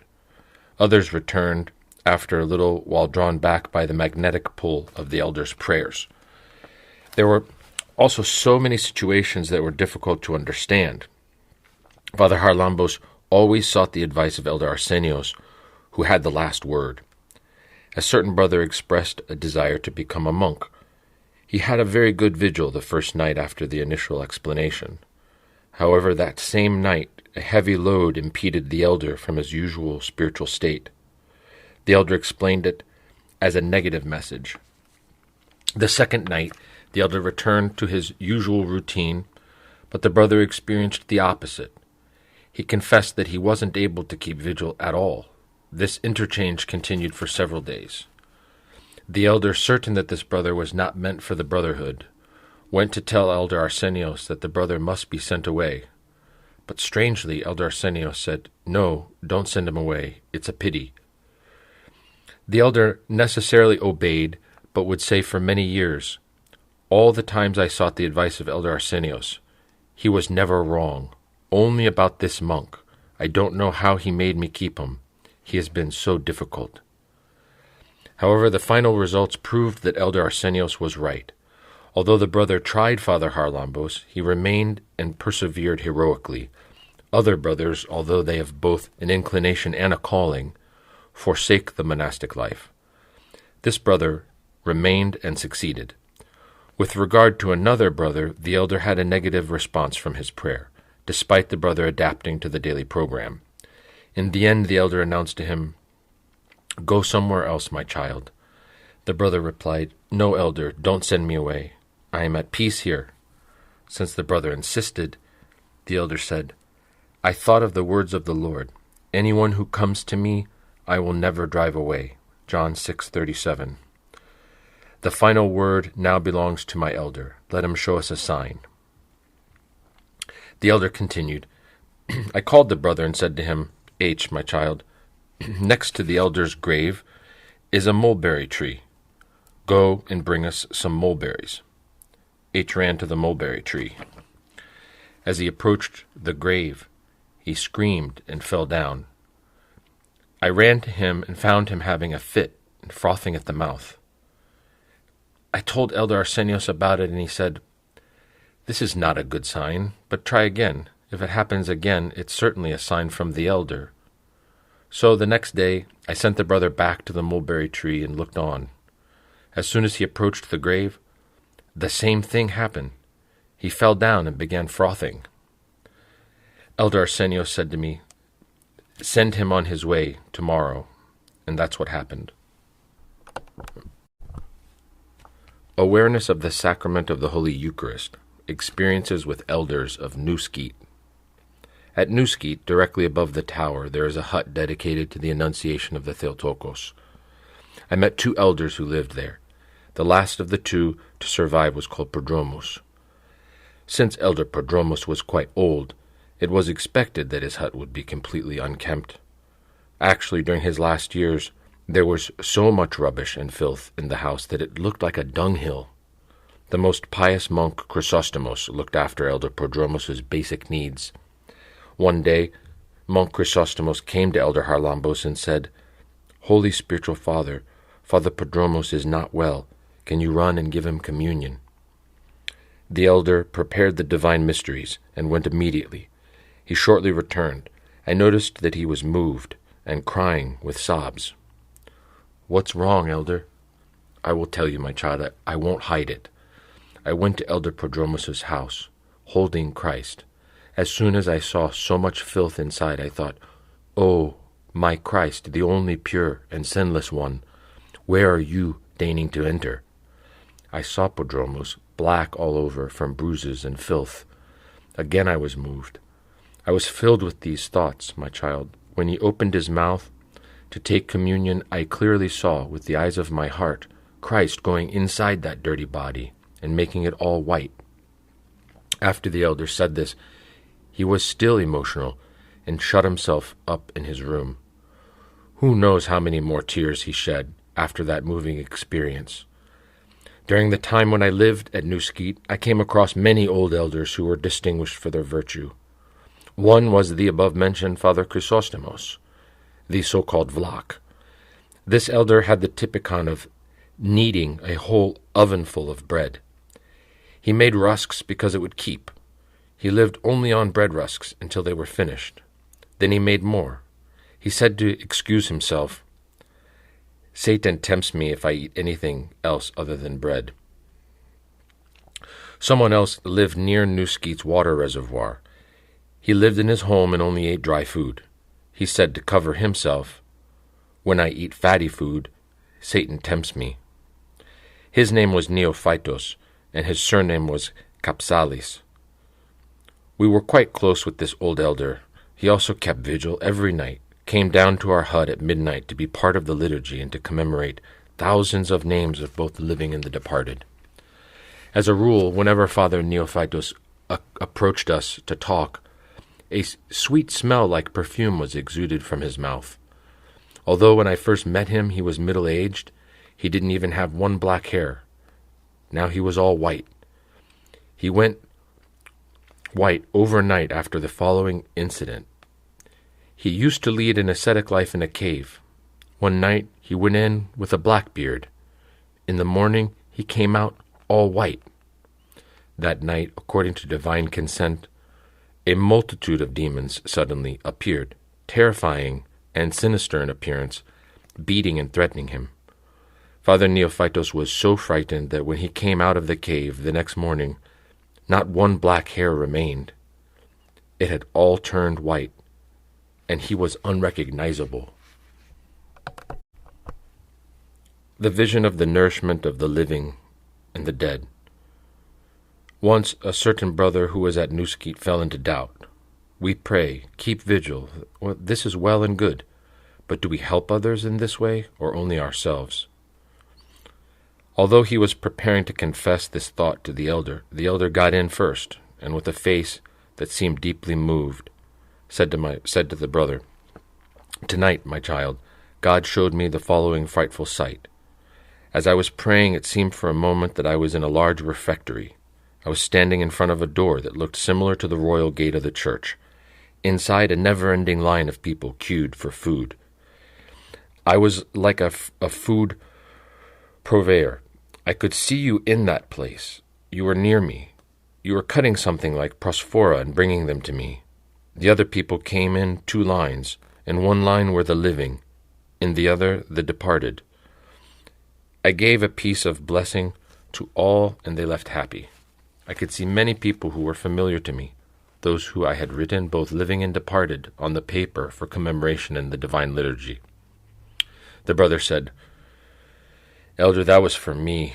You solved my query. Now I understand what benefit prayer has and the commemoration of names for all the people during the proscomidity.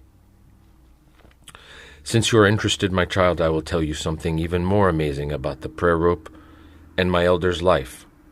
My elder had a cousin in the world. Even though she didn't lead such a good life, my elder loved her dearly. One day he was informed that his cousin had died, and actually not a spiritually good death. She was pulling faces, swearing, and so on, and she was in such a state when she took her last breath. As soon as the elder found out, he started weeping. I found that strange, to have such sensitivity and to be weeping so much. However, he understood my thought, pulled me up. I am not weeping, my child, because she has died. I am weeping because she has been damned." Nevertheless, from that day the elder gave himself to fasting and praying for his cousin. After quite a few days, I saw my elder very happy. I asked him why. "I will tell you, my child. Having not rested all these days from praying and keeping vigil, with fasting and tears for my cousin, today I saw a happy and wondrous vision. As I was praying, I saw my cousin alive in front of me. She called to me with great joy. 'Today is the day of my salvation. Today I have been saved from hell. Today I am going to heaven.'"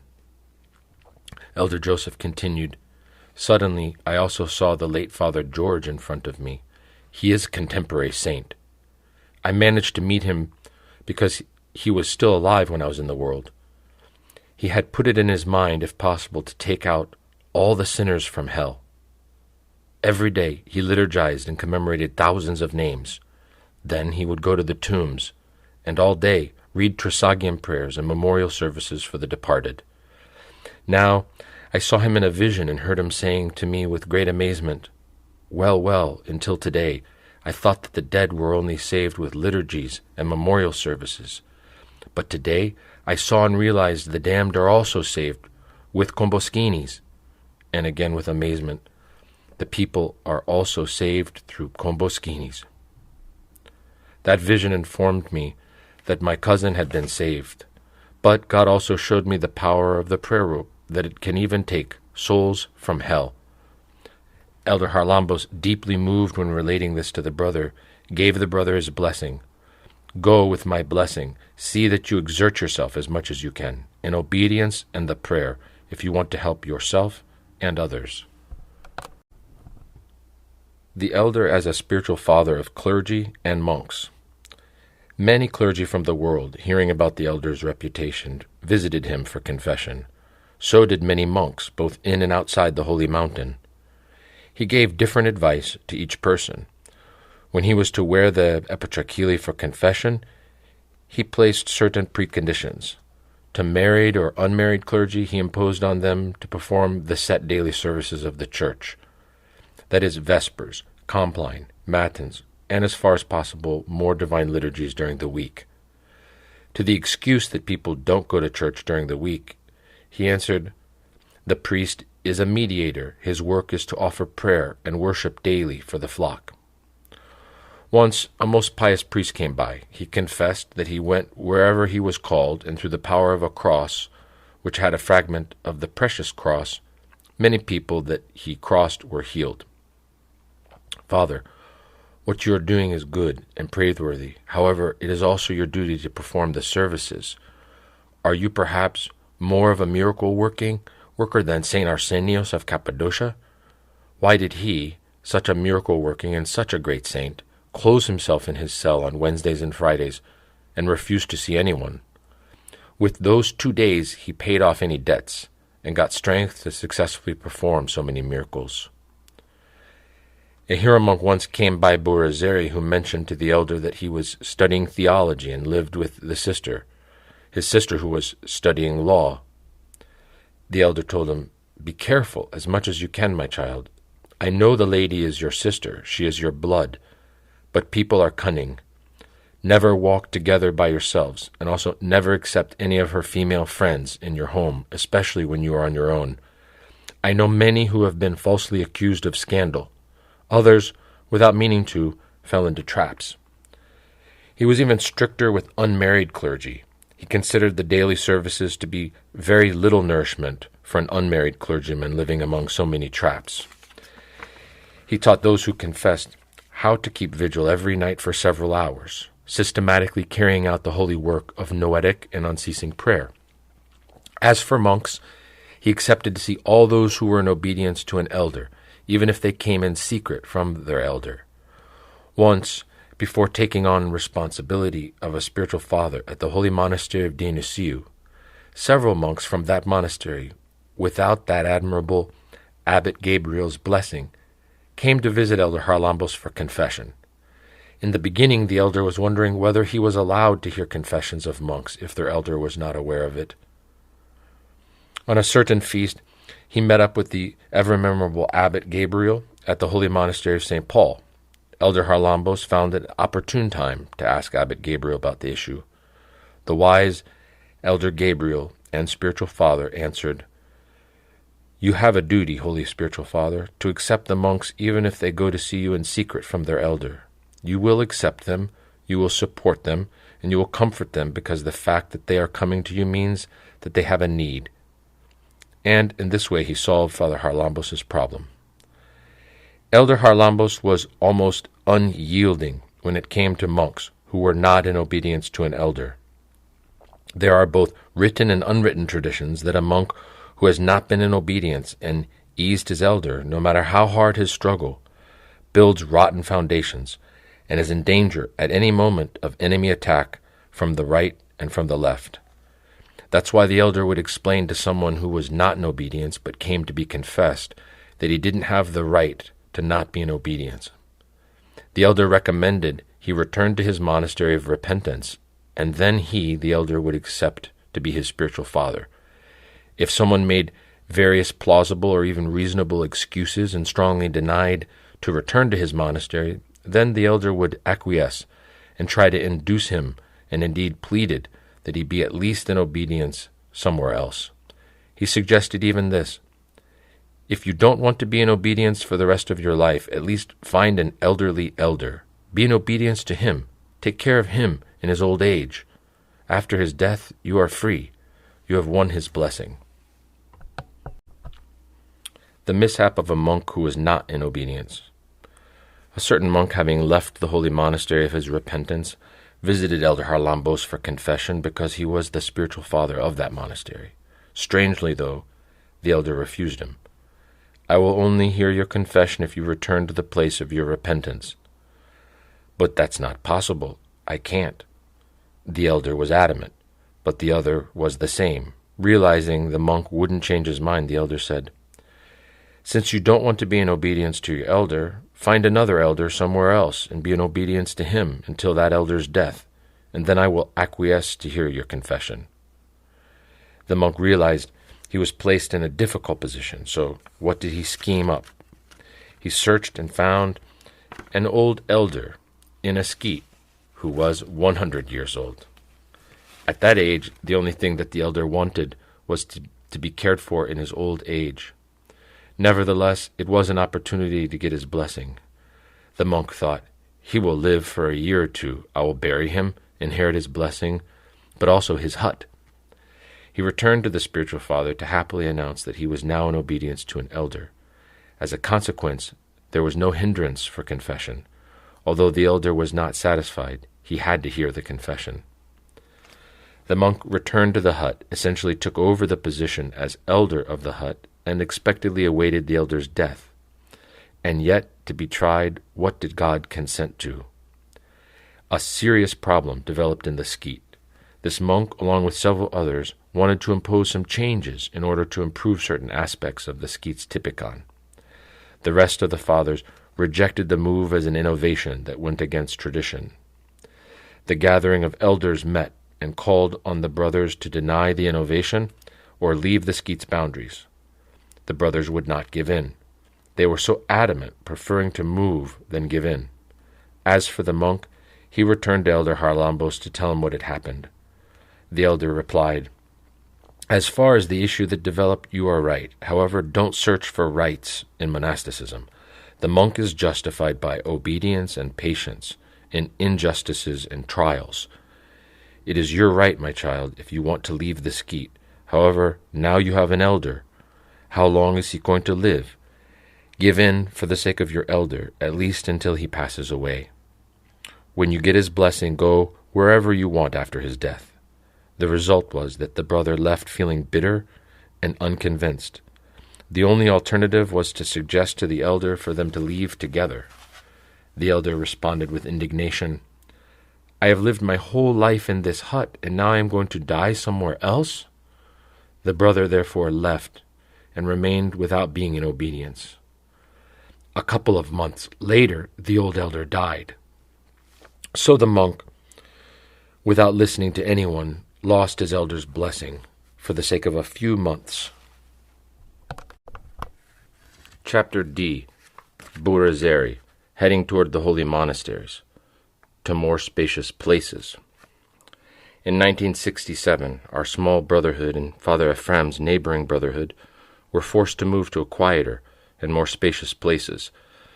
The former went to the large Helandarian cell of Burazeri, and the latter to the large Russian cell of St. Artemios at Provada. With the increase in the number of monks in these cells, we immediately had to undertake renovation work. The cells were unkempt because of communism. Yet spiritual life continued with the same rhythm and program. Father Haralambos, cut off the cares. They were Holy Elder Yosef's last words of supplication and exhortation to Father Haralambos. As has been mentioned, circumstances were such that the elder's golden period of being absolutely carefree was lost, never to return. It was inevitable that by taking on the responsibility of people's souls, he would fall into increased troubles. Nevertheless, the words of his elder, "cut off the cares," echoed in his ears every day. As a heritage, these words acted as a brake when it came to major new projects. Holy Elder Joseph, knowing from experience that cares can cause great damage, often called cares torment, explaining the divine words of the Lord, "Take heed lest your hearts be weighed down with carousing, drunkenness, and cares of this life." Luke 21, verse 34. He was astonished that the Lord puts cares in the same category as carousing and drunkenness. However, it was unavoidable that worldly cares would increase because the elder had the responsibility not only of constantly increasing brotherhood, but also of the myriad needs of a large cell, which rivaled the holy monasteries in terms of space. Indeed, the arrival of such a renowned spiritual father was welcomed by many of the neighboring monks of Kapsala, as well as those near the area of Kyries. Actually, it didn't take long for his reputation to become known in the Athonite Ecclesiastical Academy, where the overwhelming majority of students, as well as teachers, often went to him for confession and guidance. And the influx of people from the world who came for confession was also much greater.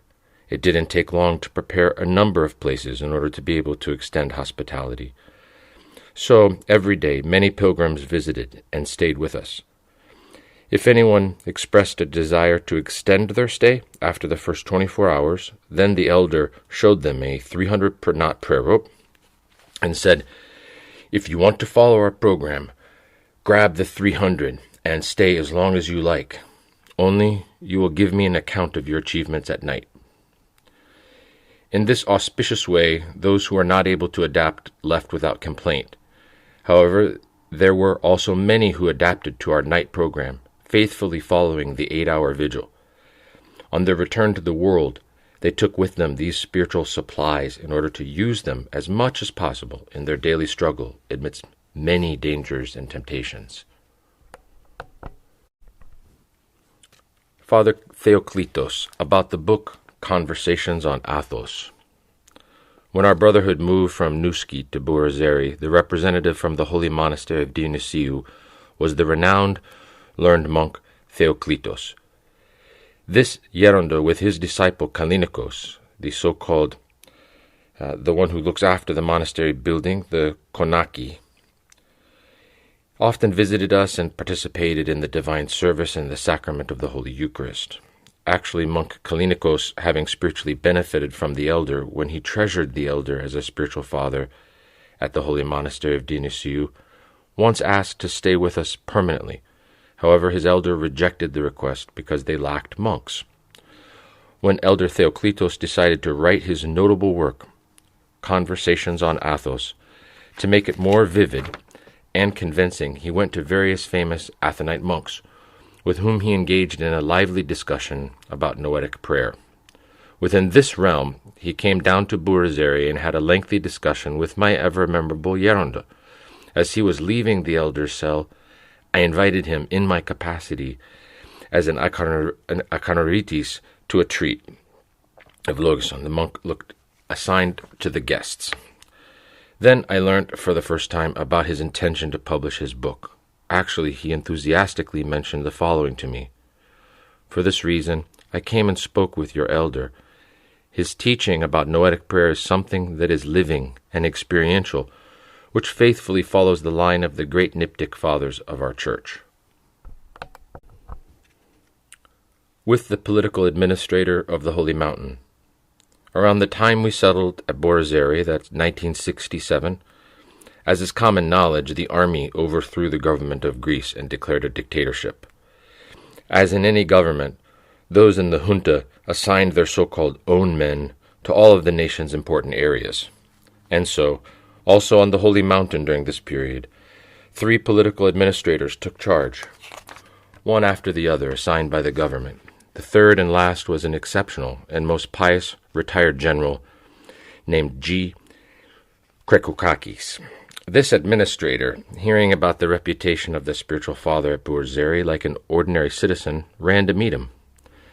The administrator was unrecognizable when he came by foot to Burzeri to be confessed.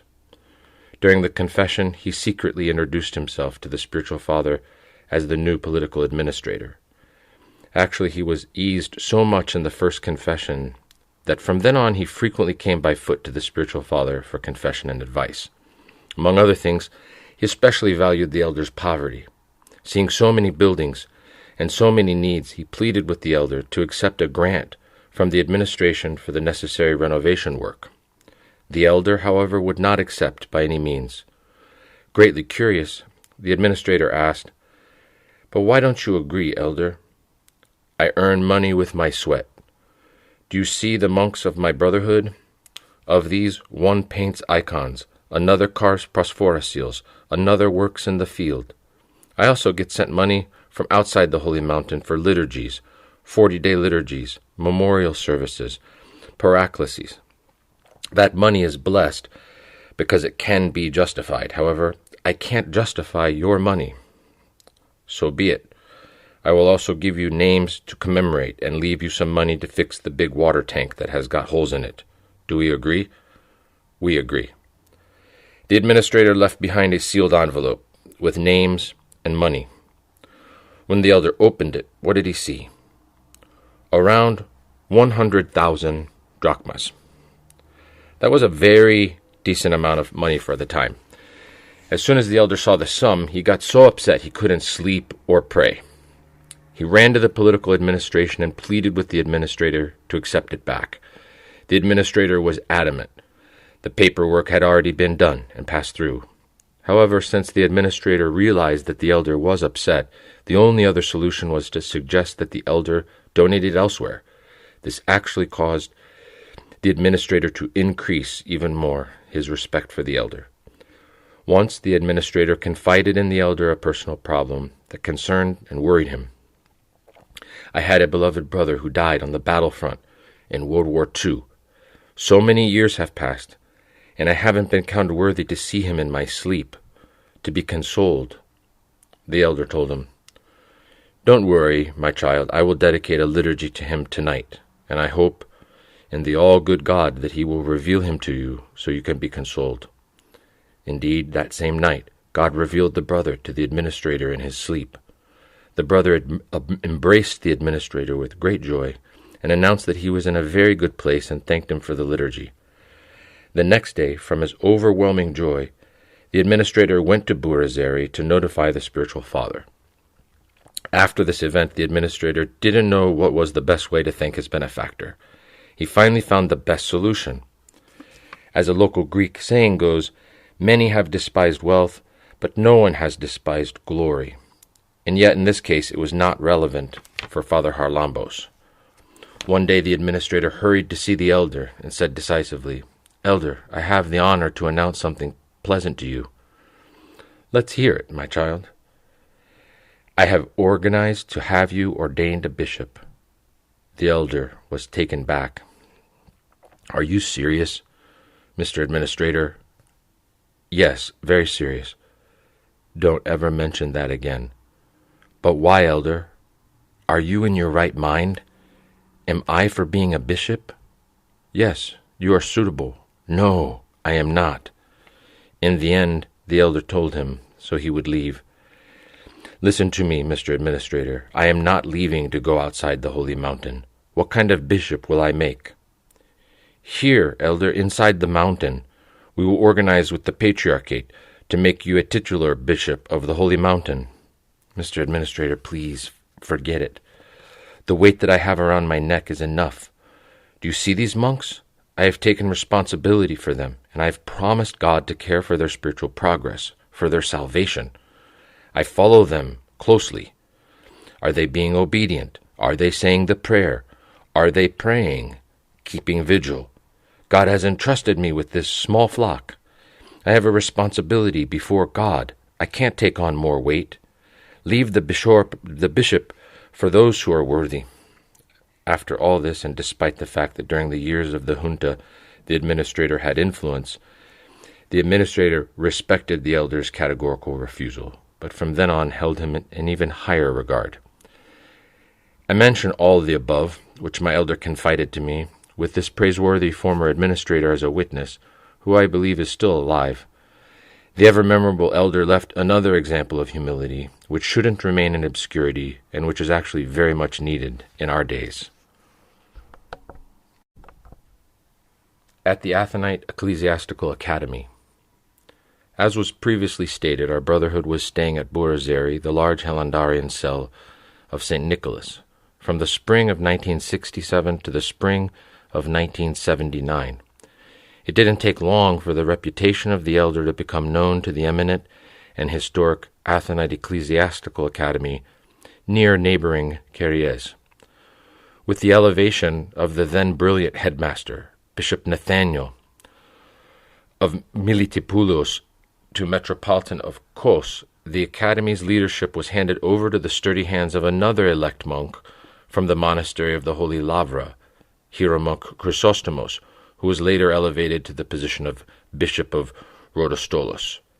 I believe the school was raised to great spiritual heights during that period, with the excellent administration by the head of the school, combined with the ever-memorable Father Haralambos' voluntary undertaking of spiritual guidance as a spiritual father. Many students and teachers flocked daily to our neighboring cell for confession, and to learn the holy work of Noetic prayer. According to divine economy, another factor intervened to achieve this end. A most pious teacher was ensnared by the divine words of the elder and became attached to our Brotherhood. He came to stay with us just a little before we left from Nuskit. He is the eminent monk Arsenios. This ever-memorable brother, despite the fact that his specialty was agriculture, didn't take long to be initiated into the impenetrable mysteries of Noetic prayer. At the beginning of his lessons, he gave a 5 to 10 minute talk on agriculture, and then dedicated the rest of the time to the teaching of Noetic prayer and to frequent Holy Communion. This excellent teacher transferred to the desks like another Aaron, the voice of Moses, that is, of the elder. Many times he deferred answering the queries and questions of the students until the following lesson, in order to first seek the advice of his teacher. In this way, he brought the theological students in direct contact with the elder, since it was not possible for the students to exit the academy daily.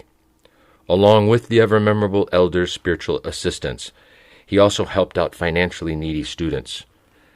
Even today, many young graduates of the academy who visit us acknowledge this and confess it with much gratitude.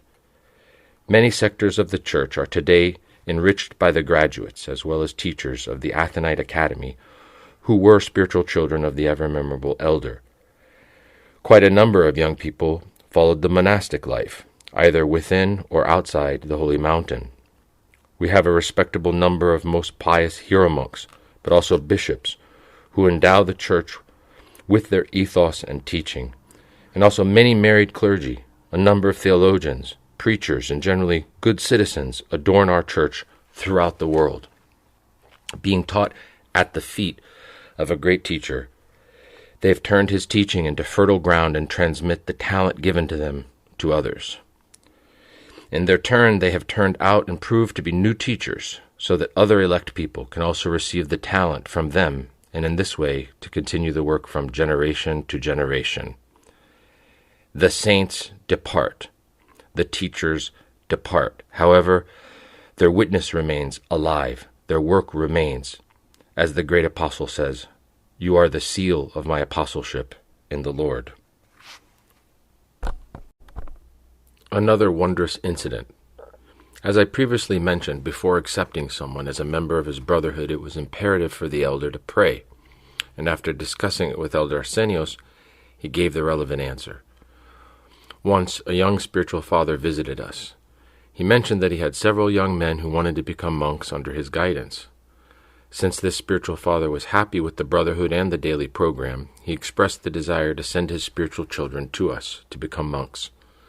Indeed, not much time passed, and behold, the spiritual father arrived with 5 or 6 young men.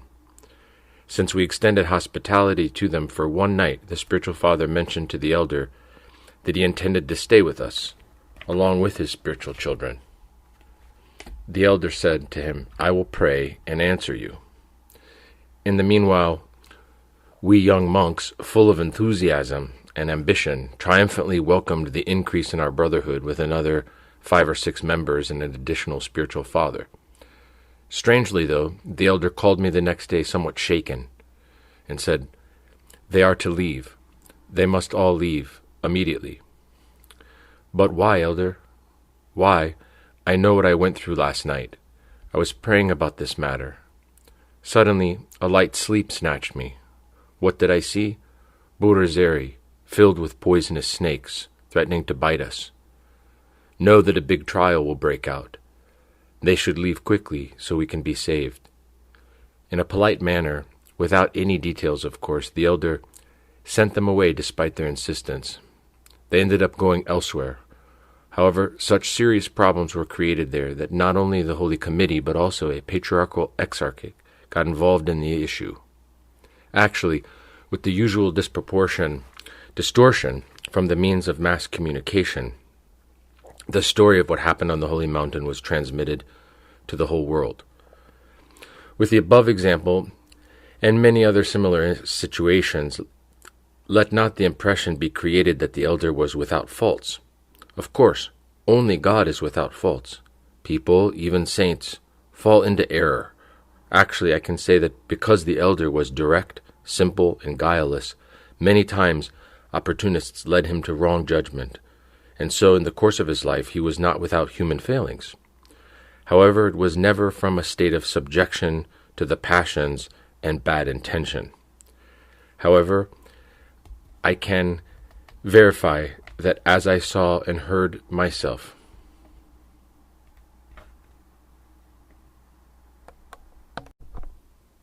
the palpable presence of indwelling grace reflected in the elder's spiritual children. In order for the elder to spur divine zeal, he externalized to his spiritual children certain spiritual experiences. Nevertheless, to us who were uninitiated, this further increased our queries. The ever-memorable one could see this and tried, along with words, to transmit at least a part of his internal wealth. A novice, who was continually disturbed by confusing thoughts and even doubts, was sitting one night on the church pew, saying the prayer out loud. For a moment I felt that my heart inside warmed up like a heater. It was sweetened so much that my mind became united with my heart. I can't describe what I felt inside me. The only thing that I can say is that for a little while I felt heaven in my heart. That lasted for 2 or 3 minutes. As soon as I returned to my natural state, I turned my gaze to the side. What did I see? The elder, in the next tasidi, with a 300-knot prayer rope in his hand. There was no doubt that he wanted to transmit to me some of his experience so that I could at least vaguely understand when he explained spiritual states that he experienced himself. Until then, it was as if he was speaking in a different language. Here a monk P relates the following astonishing and joyful incident. When he was novice N at Burazeri, the elder received him first in his cell for confession and counsel around midnight, a little before the common worship in the chapel. Even from the first time that he went into the elder's cell, he smelt a strong and powerful fragrance. He looked to the right and left to see if there was a censer, but there was nothing there. After the second or third night, he couldn't keep from asking the elder a question. "Yananda, where's the censer? What do you want with the censer here at this time?" "But elder, where's the fragrance coming from? My nose is going to burst from the aroma." "Sit and progress a little, and you will see how the aroma of the Holy Spirit comes out from you." The novice then roughly understood where the aroma was coming from. Nevertheless, there was another query. Sometimes it was a stronger fragrance than other times. He assumed that the fragrance was according to the fervor and strength of the prayer.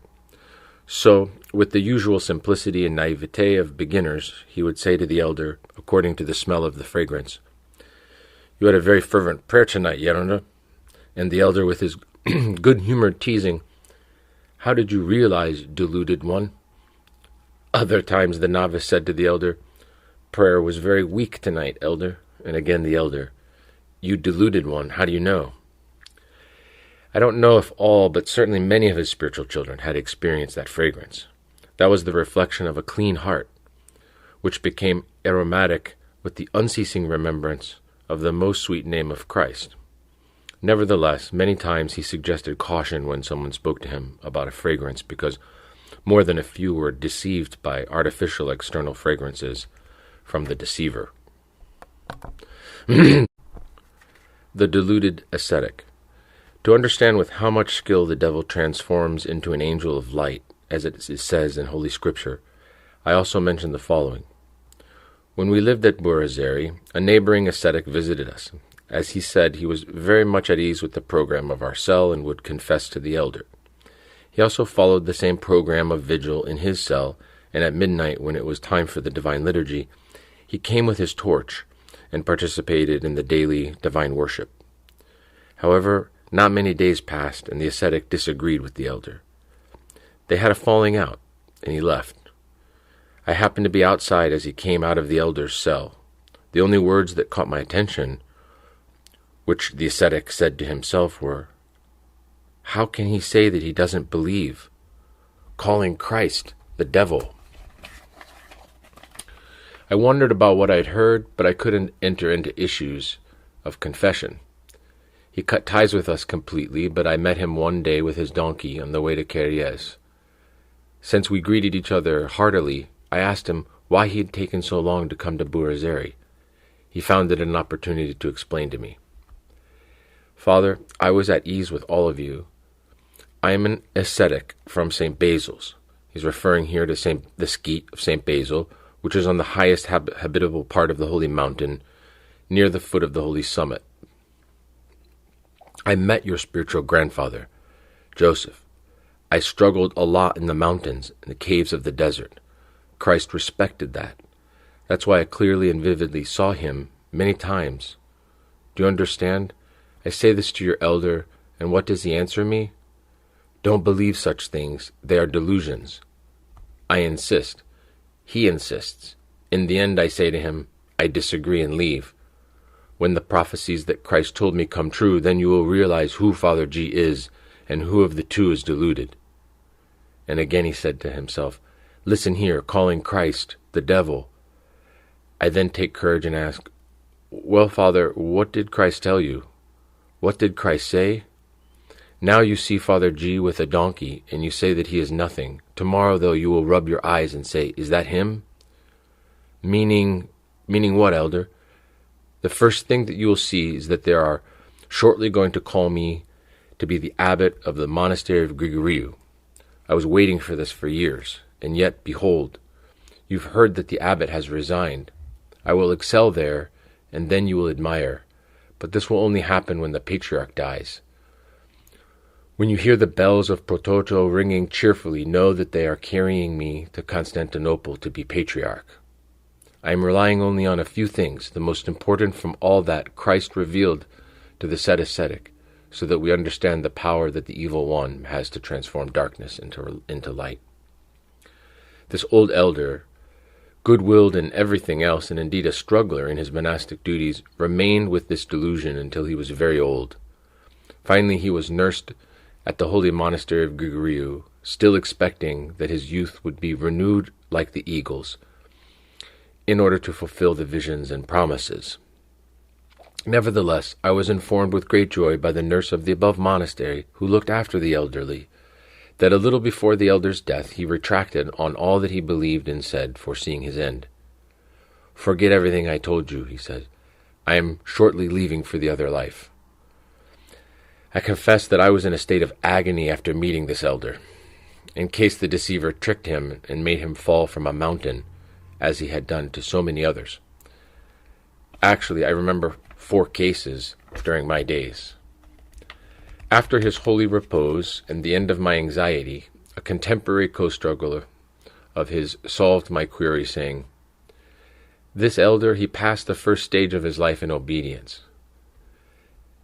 Since he eased his elder, he desired greater spiritual struggles. He went to the desert and performed his monastic duties with precision and frequently took Holy Communion. Well, he was protected because he had sound foundations, and the evil one did not have the power to finish him off, despite deluding and deriding him his whole life. I don't know if I've gone off the subject with the above story, but I think they are examples that we younger ones must know about, so that we don't get too sure of ourselves. These are relevant not so much for us who are negligent and slothful, because through our negligence, the lower passions have a strong hold on us. However, they are relevant for strugglers because as soon as they realize the smallest spiritual progress, the enemy, sitting nearby, immediately flutters the wings of arrogance and conceit, and then of delusion, and convinces them that they have reached the stage of seeing visions and receiving revelations from the Lord. Actually, I will also emphasize this. My ever-memorable Yerunda in his days came across quite a number of instances similar to the monk mentioned above, and realized that this almost always happened to monks who were not in obedience, whom he also called rebels.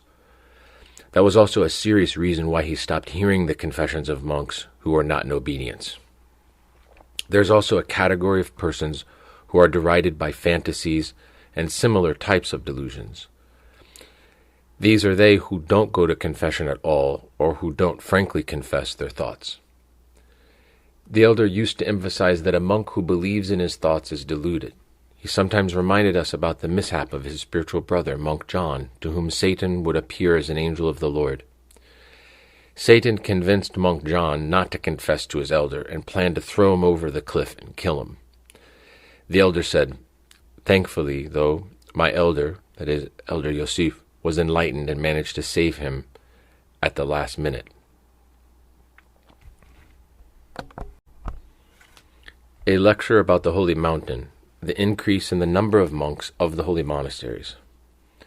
At the time that we lived in the large Hilandari cell, Burazeri, there was a relative lack of monks in the large and sacred holy monasteries of the Holy Mountain. During 1964, a little before I left to become a monk, I attended a lecture of the newly assigned assistant of the ever-memorable lecturer of theology of the University of Athens, Mr. Muratidos, in the Hall of the Three Hierarchs at 4 Menandru Street. The assistant lecturer was named George Kapsanis. The topic was the Holy Mountain, Today and Tomorrow. In the lecture, after a detailed description of the venerable Athenite dwellings, he described in somber words the realization that there was a lack of young monks, and at the same time expressed the sincere and painful anguish about what would happen to the Holy Mountain in a few years. It appears that the Lady of the Holy Mountain, our Panagia, valued the sincere love and anguish of the above-mentioned speaker, and chose him as one of the pillars to increase the number of monks in the holy dwellings. He is current abbot of the Holy Monastery of Grigoriou, Archimandrite George. He was first called to the rank of the priesthood, and then, according to divine beckoning, he forsook the university seat, and along with his small group of first disciples, increased the number of monks at the sacred Holy Monastery of Grigoriou. From then on, and for about 3 decades, he not only heads the monastery, but is also a pillar and stalwart for the entire community of the Holy Mountain. I would say that Our Lady Theotokos' personal intervention to increase the number of monks on the Holy Mountain first enlisted the Holy Monastery of Stavronakita with the other pillar of Cenobitic monasticism, Archimandrite Vasilios. Then the Holy Monastery of Simonos Petra with the spiritually gifted and niptic Archimandrite Emilianos, and, in continuation, all of the rest of the holy monasteries. The spiritual family of Hesychist Yosef also played a major role in the increase of monks at the holy monasteries.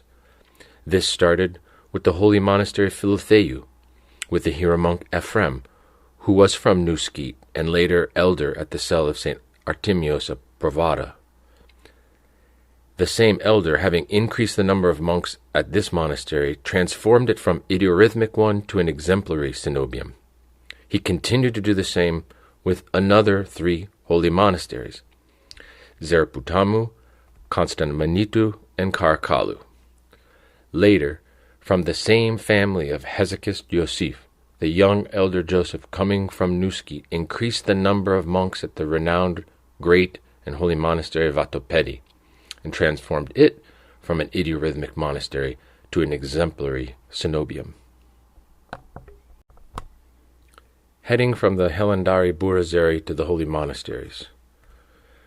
Due to the relative lack of monks, as it was to be expected, we were often invited to increase the number of monks at one of the 20 holy monasteries of the Holy Mountain. Two serious reasons that constrained ever-memorable Elder Haralambos for several years and made him strongly reject the relevant proposals were the following. A. Burazeri was perhaps the largest cell of the Holy Mountain. We were quite comfortable when it came to space and stillness. We didn't experience even the slightest difficulty or trouble from the governing holy monastery of Helandari.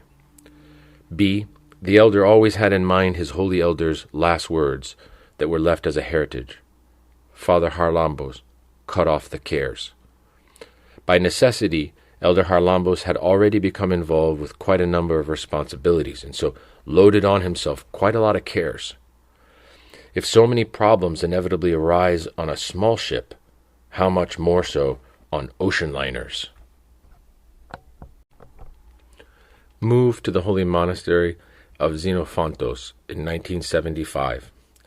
Nevertheless, the elder, making a virtue out of necessity, decided on our trial, moved to the holy monastery of Xenophantos. Remembering in the beginning how I described the elder's wondrous rescue from the Bulgarians, that was a clear miracle that he totally attributed to St. George, but a voice inside him was saying, Father Haralambos, it's time now for you to respond to the great beneficence of your patron. As is known, this monastery is dedicated to the great martyr George. However, another voice inside him said, and what's going to happen to the cares? On the one hand, there were external pressures. On the other, these contradictory feelings. What was God's will? Many times the saints practiced the adage, never accept nor reject, in the beginning of a trial. In similar fashion, the elder decided on a trial move to the monastery of Xenophantos to completely free his conscience. We stayed there for about 3 months before the ever-memorable elder announced our decisive return to the hesychistic program of our Helandari cell. Indeed, with this small experience of monastic life, the elder settled with himself that until death he would remain at Burazeri, which was serene and almost free of distractions. The daily divine liturgies. As I previously wrote, from when the elder was ordained a priest, he celebrated the divine liturgy every day, rather night, and commemorated a multitude of names. When we acquired a second celebrant at Burazeri, Father Pantaleimon, the elder still performed the daily liturgies with 2 or 3 monks at the chapel of the Holy Protection of the Theotokos. On Sundays and feast days, there was always concelebration. This blessed habit continued even when he undertook the role of abbot. Towards the end of Matins, he went to some chapel of our monastery to perform the divine service in a more hesychistic way. The ever-memorable Elder Gabriel, as an abbot, but also as the former abbot, stood out by his presence in the consecrated daily liturgy. This was celebrated by the monastery's priest in the chapel of Panagia's Akathist. However, Elder Gabriel noticed that the abbot was regularly absent from the liturgy and wondered why the new abbot didn't participate. When he heard that the new abbot liturgized daily in a chapel, he was astonished and said, "This is a first for an abbot to liturgize daily." Actually, as soon as the two met, the gray-haired elder ran to kiss the hand of the abbot. The latter, out of respect, drew back, but the former attempted again, saying the following words that are said in the Divine Liturgy: "He who blesses and sanctifies us." Congratulations, Holy Abbot. I found out today that you liturgize daily. This is an honor for our monastery. The elder's work at the Holy Monastery of Dionysiou. I think that the general activities of the Holy Monastery of Dionysiou's elder should be divided into 3 periods. A. From the undertaking of the duties as abbot until his health was shaken. That is from 1979 to 1986 or 87. B. From when the elder's health was shaken until his resignation as abbot, 1989. C. from his resignation until his holy repose, January 1st, 2001. As I previously wrote, the ever-memorable elder combined inside him the strong flame of prayer with his naturally strong constitution. The ever-memorable Father Ephrem Katanakiotis used to call him Bulldozer. Despite the fact that when we settled in the holy monastery of Dionysiou, the elder was already 70 years of age, he dedicated all of himself and struggled even harder than he did previously. By this time he realized that he became entangled, willing or unwilling, in a multitude of responsibilities. His elder's last words did not stop echoing in his ears, that is, cut off the cares. However, from his position now as abbot, cares were inevitable as he was conscious of his responsibilities. The only thing that comforted and encouraged him was this: at least this time he consented to the exhortations and pleas of his spiritual children, not only those from Burazeri, but also the other monks from Dionysiou. And since holy Yeronde Arsenios, who is still alive, finally consented to our move to the holy monastery of Dionysiou, Elder Haralambos considered himself to be in the security of obedience. For this reason, he was busy during the day with various administrative responsibilities and with confession. At night, according to the Typicon, the brothers retreated to rest and would wake 2 hours before the service to carry out their set prayer rule on their own.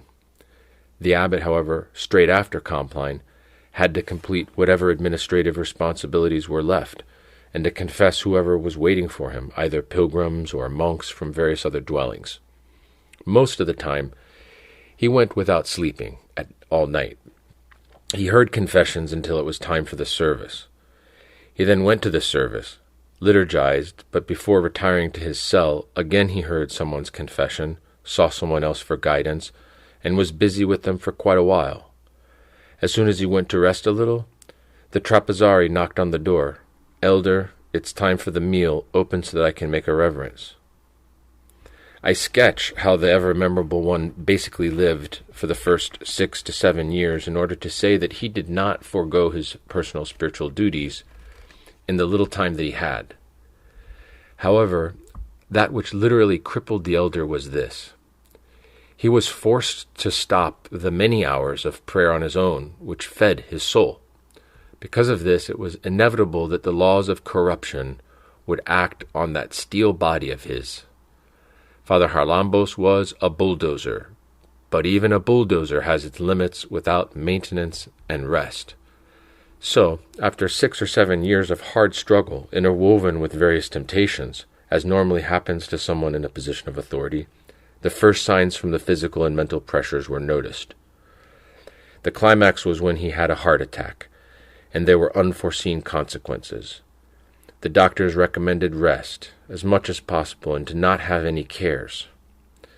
It was like that old exhortation was being repeated: Father Haralambos, cut off the cares. Upon medical advice, the elder decided to reduce his spiritual and administrative duties. At the same time, the thought was born inside him to resign from his duties as abbot.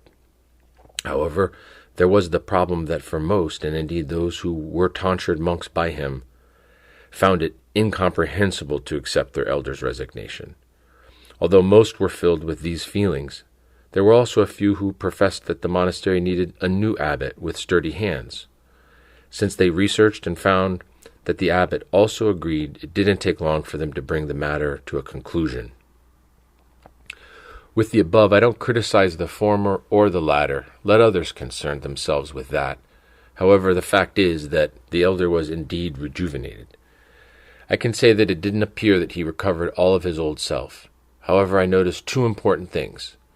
Although he didn't carry the weight of an abbot, he didn't forsake his paternal quality. For this reason, until his end, he was the soul and support of the Brotherhood. With his presence and his prayers and guidance, he supported all who ran to him with faith and respect. We saw many miracles when we asked him to pray for our different problems, and for the various problems that we were told about from people in the world. One person confesses that the elder met his wife in hospital, and after saying a small prayer and doing the sign of the cross over her stomach, her infertility was gone, and she was able to conceive for the first time after many years of marriage. Another person had stomach cancer. He was going to be operated on, but there was little chance of success. But when the elder did the sign of the cross over him and prayed with the Comoschini, he was restored to complete health without an operation.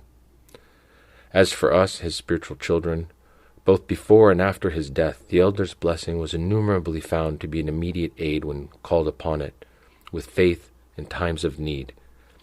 The other thing that I confirmed was that, although common opinion was that the elder was naturally simple and guileless, yet toward the end of his life the elder reached the exact state that the Lord mentions in the Gospel. Unless you change and become like children, you will never enter the kingdom of heaven. Matthew 18:3. Indeed, when it came to evil and cunningness, he resembled an offenseless infant. Last exams. The elder spent his last years in this way. Having resigned from administrative duties, he again applied his elder's exhortation to cut off the cares. Nevertheless, since he was no longer abbot, he had to sit for new exams as a disciple. In an environment of 50 brothers, it was inevitable that there would be a couple of teasers. In order for them to try his virtue and indeed forbearance, they sometimes reprimanded him in front of the other fathers. The meek and forbearing elder replied by only saying the known word "evlogite," and made a reverence to the one who apparently was complaining. Nothing else. I can say that there he sat for his last and most successful exams. Other times, when there was a need, he volunteered to take on the duties of the doorkeeper. He not only kept a watch, but he also swept the garden, both inside and outside the monastery. What can we say about him fishing, for which many people reach the point of misunderstanding him? One of the medical remedies for those with heart problems is fishing. The elder, relieved now from administrative duties, often went down to the port for fishing. Actually, many times, using the public boat line, he sent fresh fish to his spiritual brother, Father Ephraim Katanakiotis, who in turn accepted them with much childlike joy.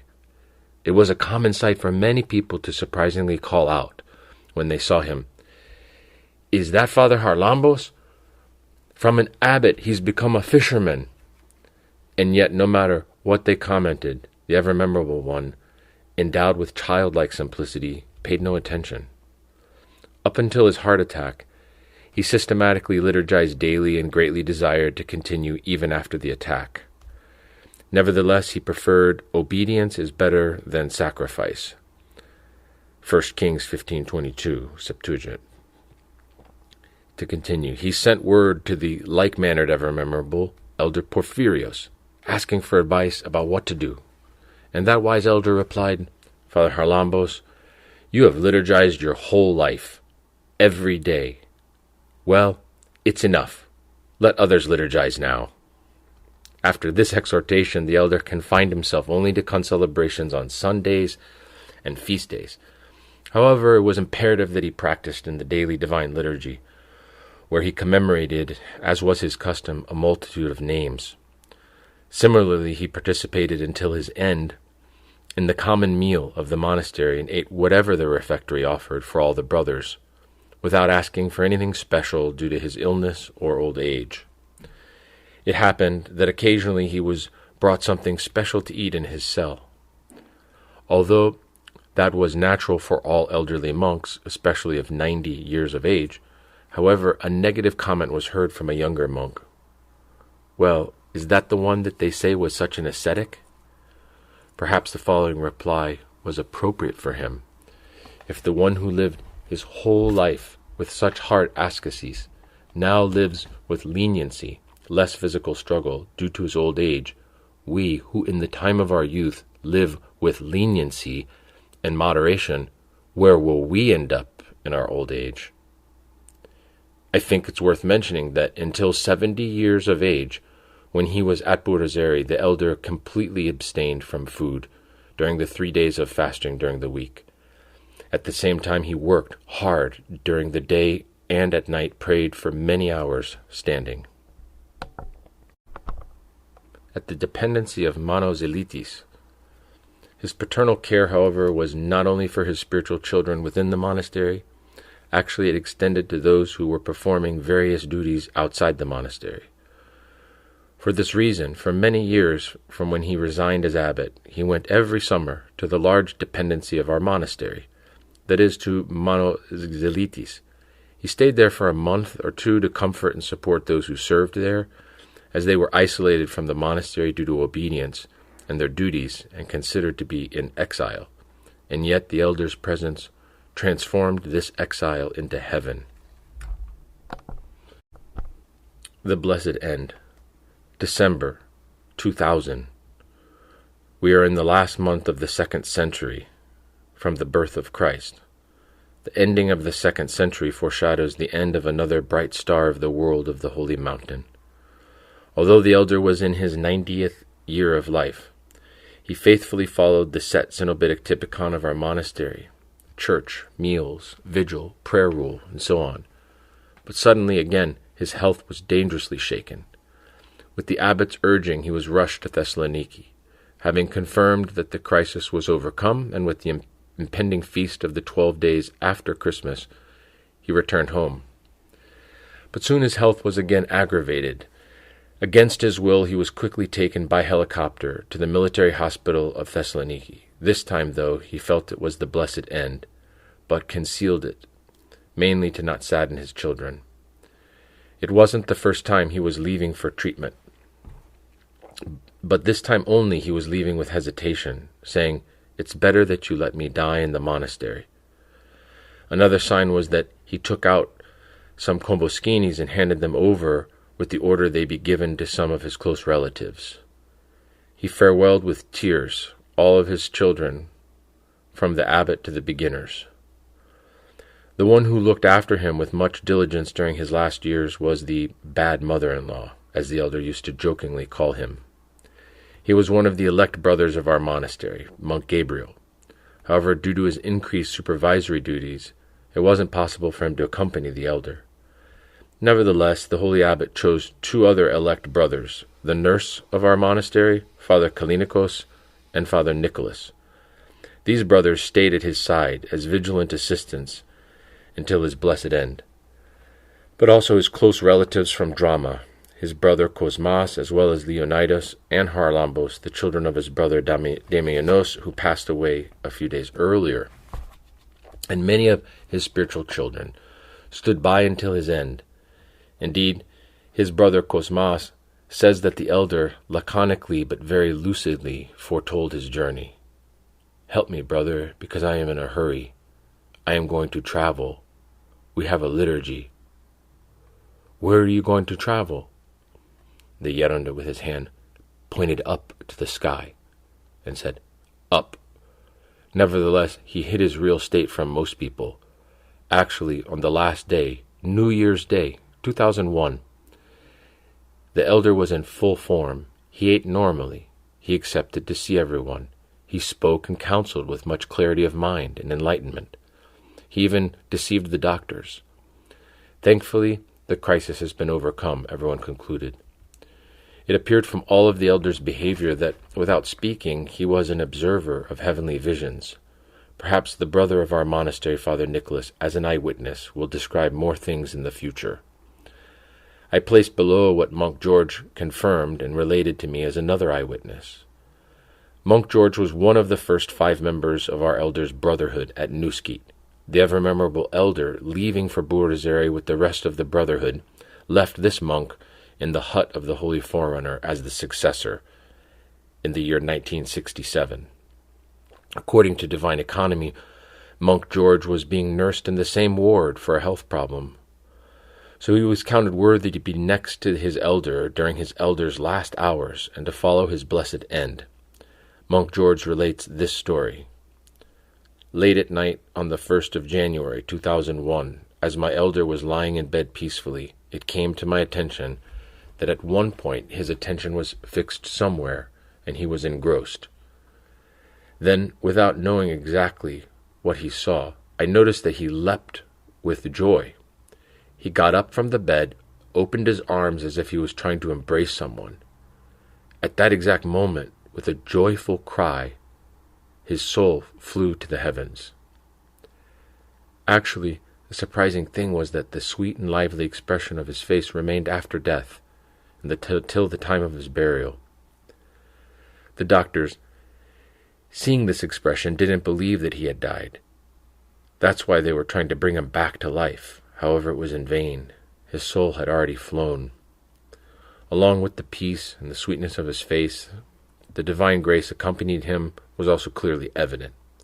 And although the mourning for us was heavy, however, a strange, joyful sadness filled all of his orphan children, weaved with the feeling that his presence among us was strong and living. The corpse transferred to the Holy Church of St. Nectarios. Since the doctors scientifically confirmed the death, it remained for the treasure to be handed over to the beneficiaries. But the great city of Thessaloniki did not intend to give up the treasure, if the relevant due was not paid first. As the transfer of the corpse was being prepared for its permanent residence on the holy mountain, a sudden snow and windstorm broke out. The roads were cut by land and by sea. According to divine economy, the holy corpse was transferred to the Holy Church of St. Nectarios at Thessaloniki, where for 24 hours it lay for people to venerate. A multitude of people, both clergy and laity, flocked to receive the last blessing and to give the farewell kiss. This was a special favor for females, who, as is common knowledge, are forbidden from entry to the holy mountain. Many women cherished him as their spiritual guide and teacher. With this unique opportunity, they received his last, rich blessing. Final abode. Immediately the next day, the 3rd of January, 2001, despite forecasts of bad weather, the road by land as well as by sea was open. Despite the fear of bad weather, and despite the fact that the dirt roads of the holy mountain were dangerous because of the snow, a multitude of monks and laypeople within and outside the holy mountain flocked to accompany the corpse to its final abode. The funeral service was held, as is naturally the case, in the main church of our monastery, in the presence of many abbots, hieromonks, and monks. In continuation, the blessed corpse was transferred to the monastery's cemetery, according to the abyss of the Lord's judgments. He had taken 2 of his elect children early. They were the ever-memorable brothers, Prodromos and Nectarios. The grave between these 2 brothers was kept empty so that the father could be placed among his children, to present to the Lord the beginning of his efforts, saying, "Here I am, and the children whom God has given me." The ever-memorable elder began his monastic journey from the steep caves at Little St. Anne. He endowed the chapel of the Forerunner, which had a prayerful atmosphere, as the daily celebrant. From 1953, the daily liturgies were continued in the chapel with a prayerful atmosphere dedicated again to the Forerunner at Neuskete. Indeed, he built and appropriately decorated this chapel himself. He celebrated the liturgy there for 14 consecutive years without fail. Those liturgies were interrupted in 1967 to continue again without fail at the Halandari Buradazeri. In this large cell, the great patron St. Nicholas extended hospitality to us for 12 years. From there, the great Forerunner again decisively recalled us to the great and sacred holy Monastery of Dionysiou, which was named in honor of the one of whom among those born no one has arisen greater. In the cemetery of this monastery, the great Baptist was well pleased to place another of his elect children to Sabbath rest, along with all of the previously departed fathers, until the universal resurrection of all. But oh, ever memorable and my most reverend and holy Father, high up there in the heavens, inside the heavenly abodes of your most sweet Jesus, whom you desired from young, always remember us, your orphaned children, but also all who call upon his divine name through your intercessions. Amen. May your memory be eternal.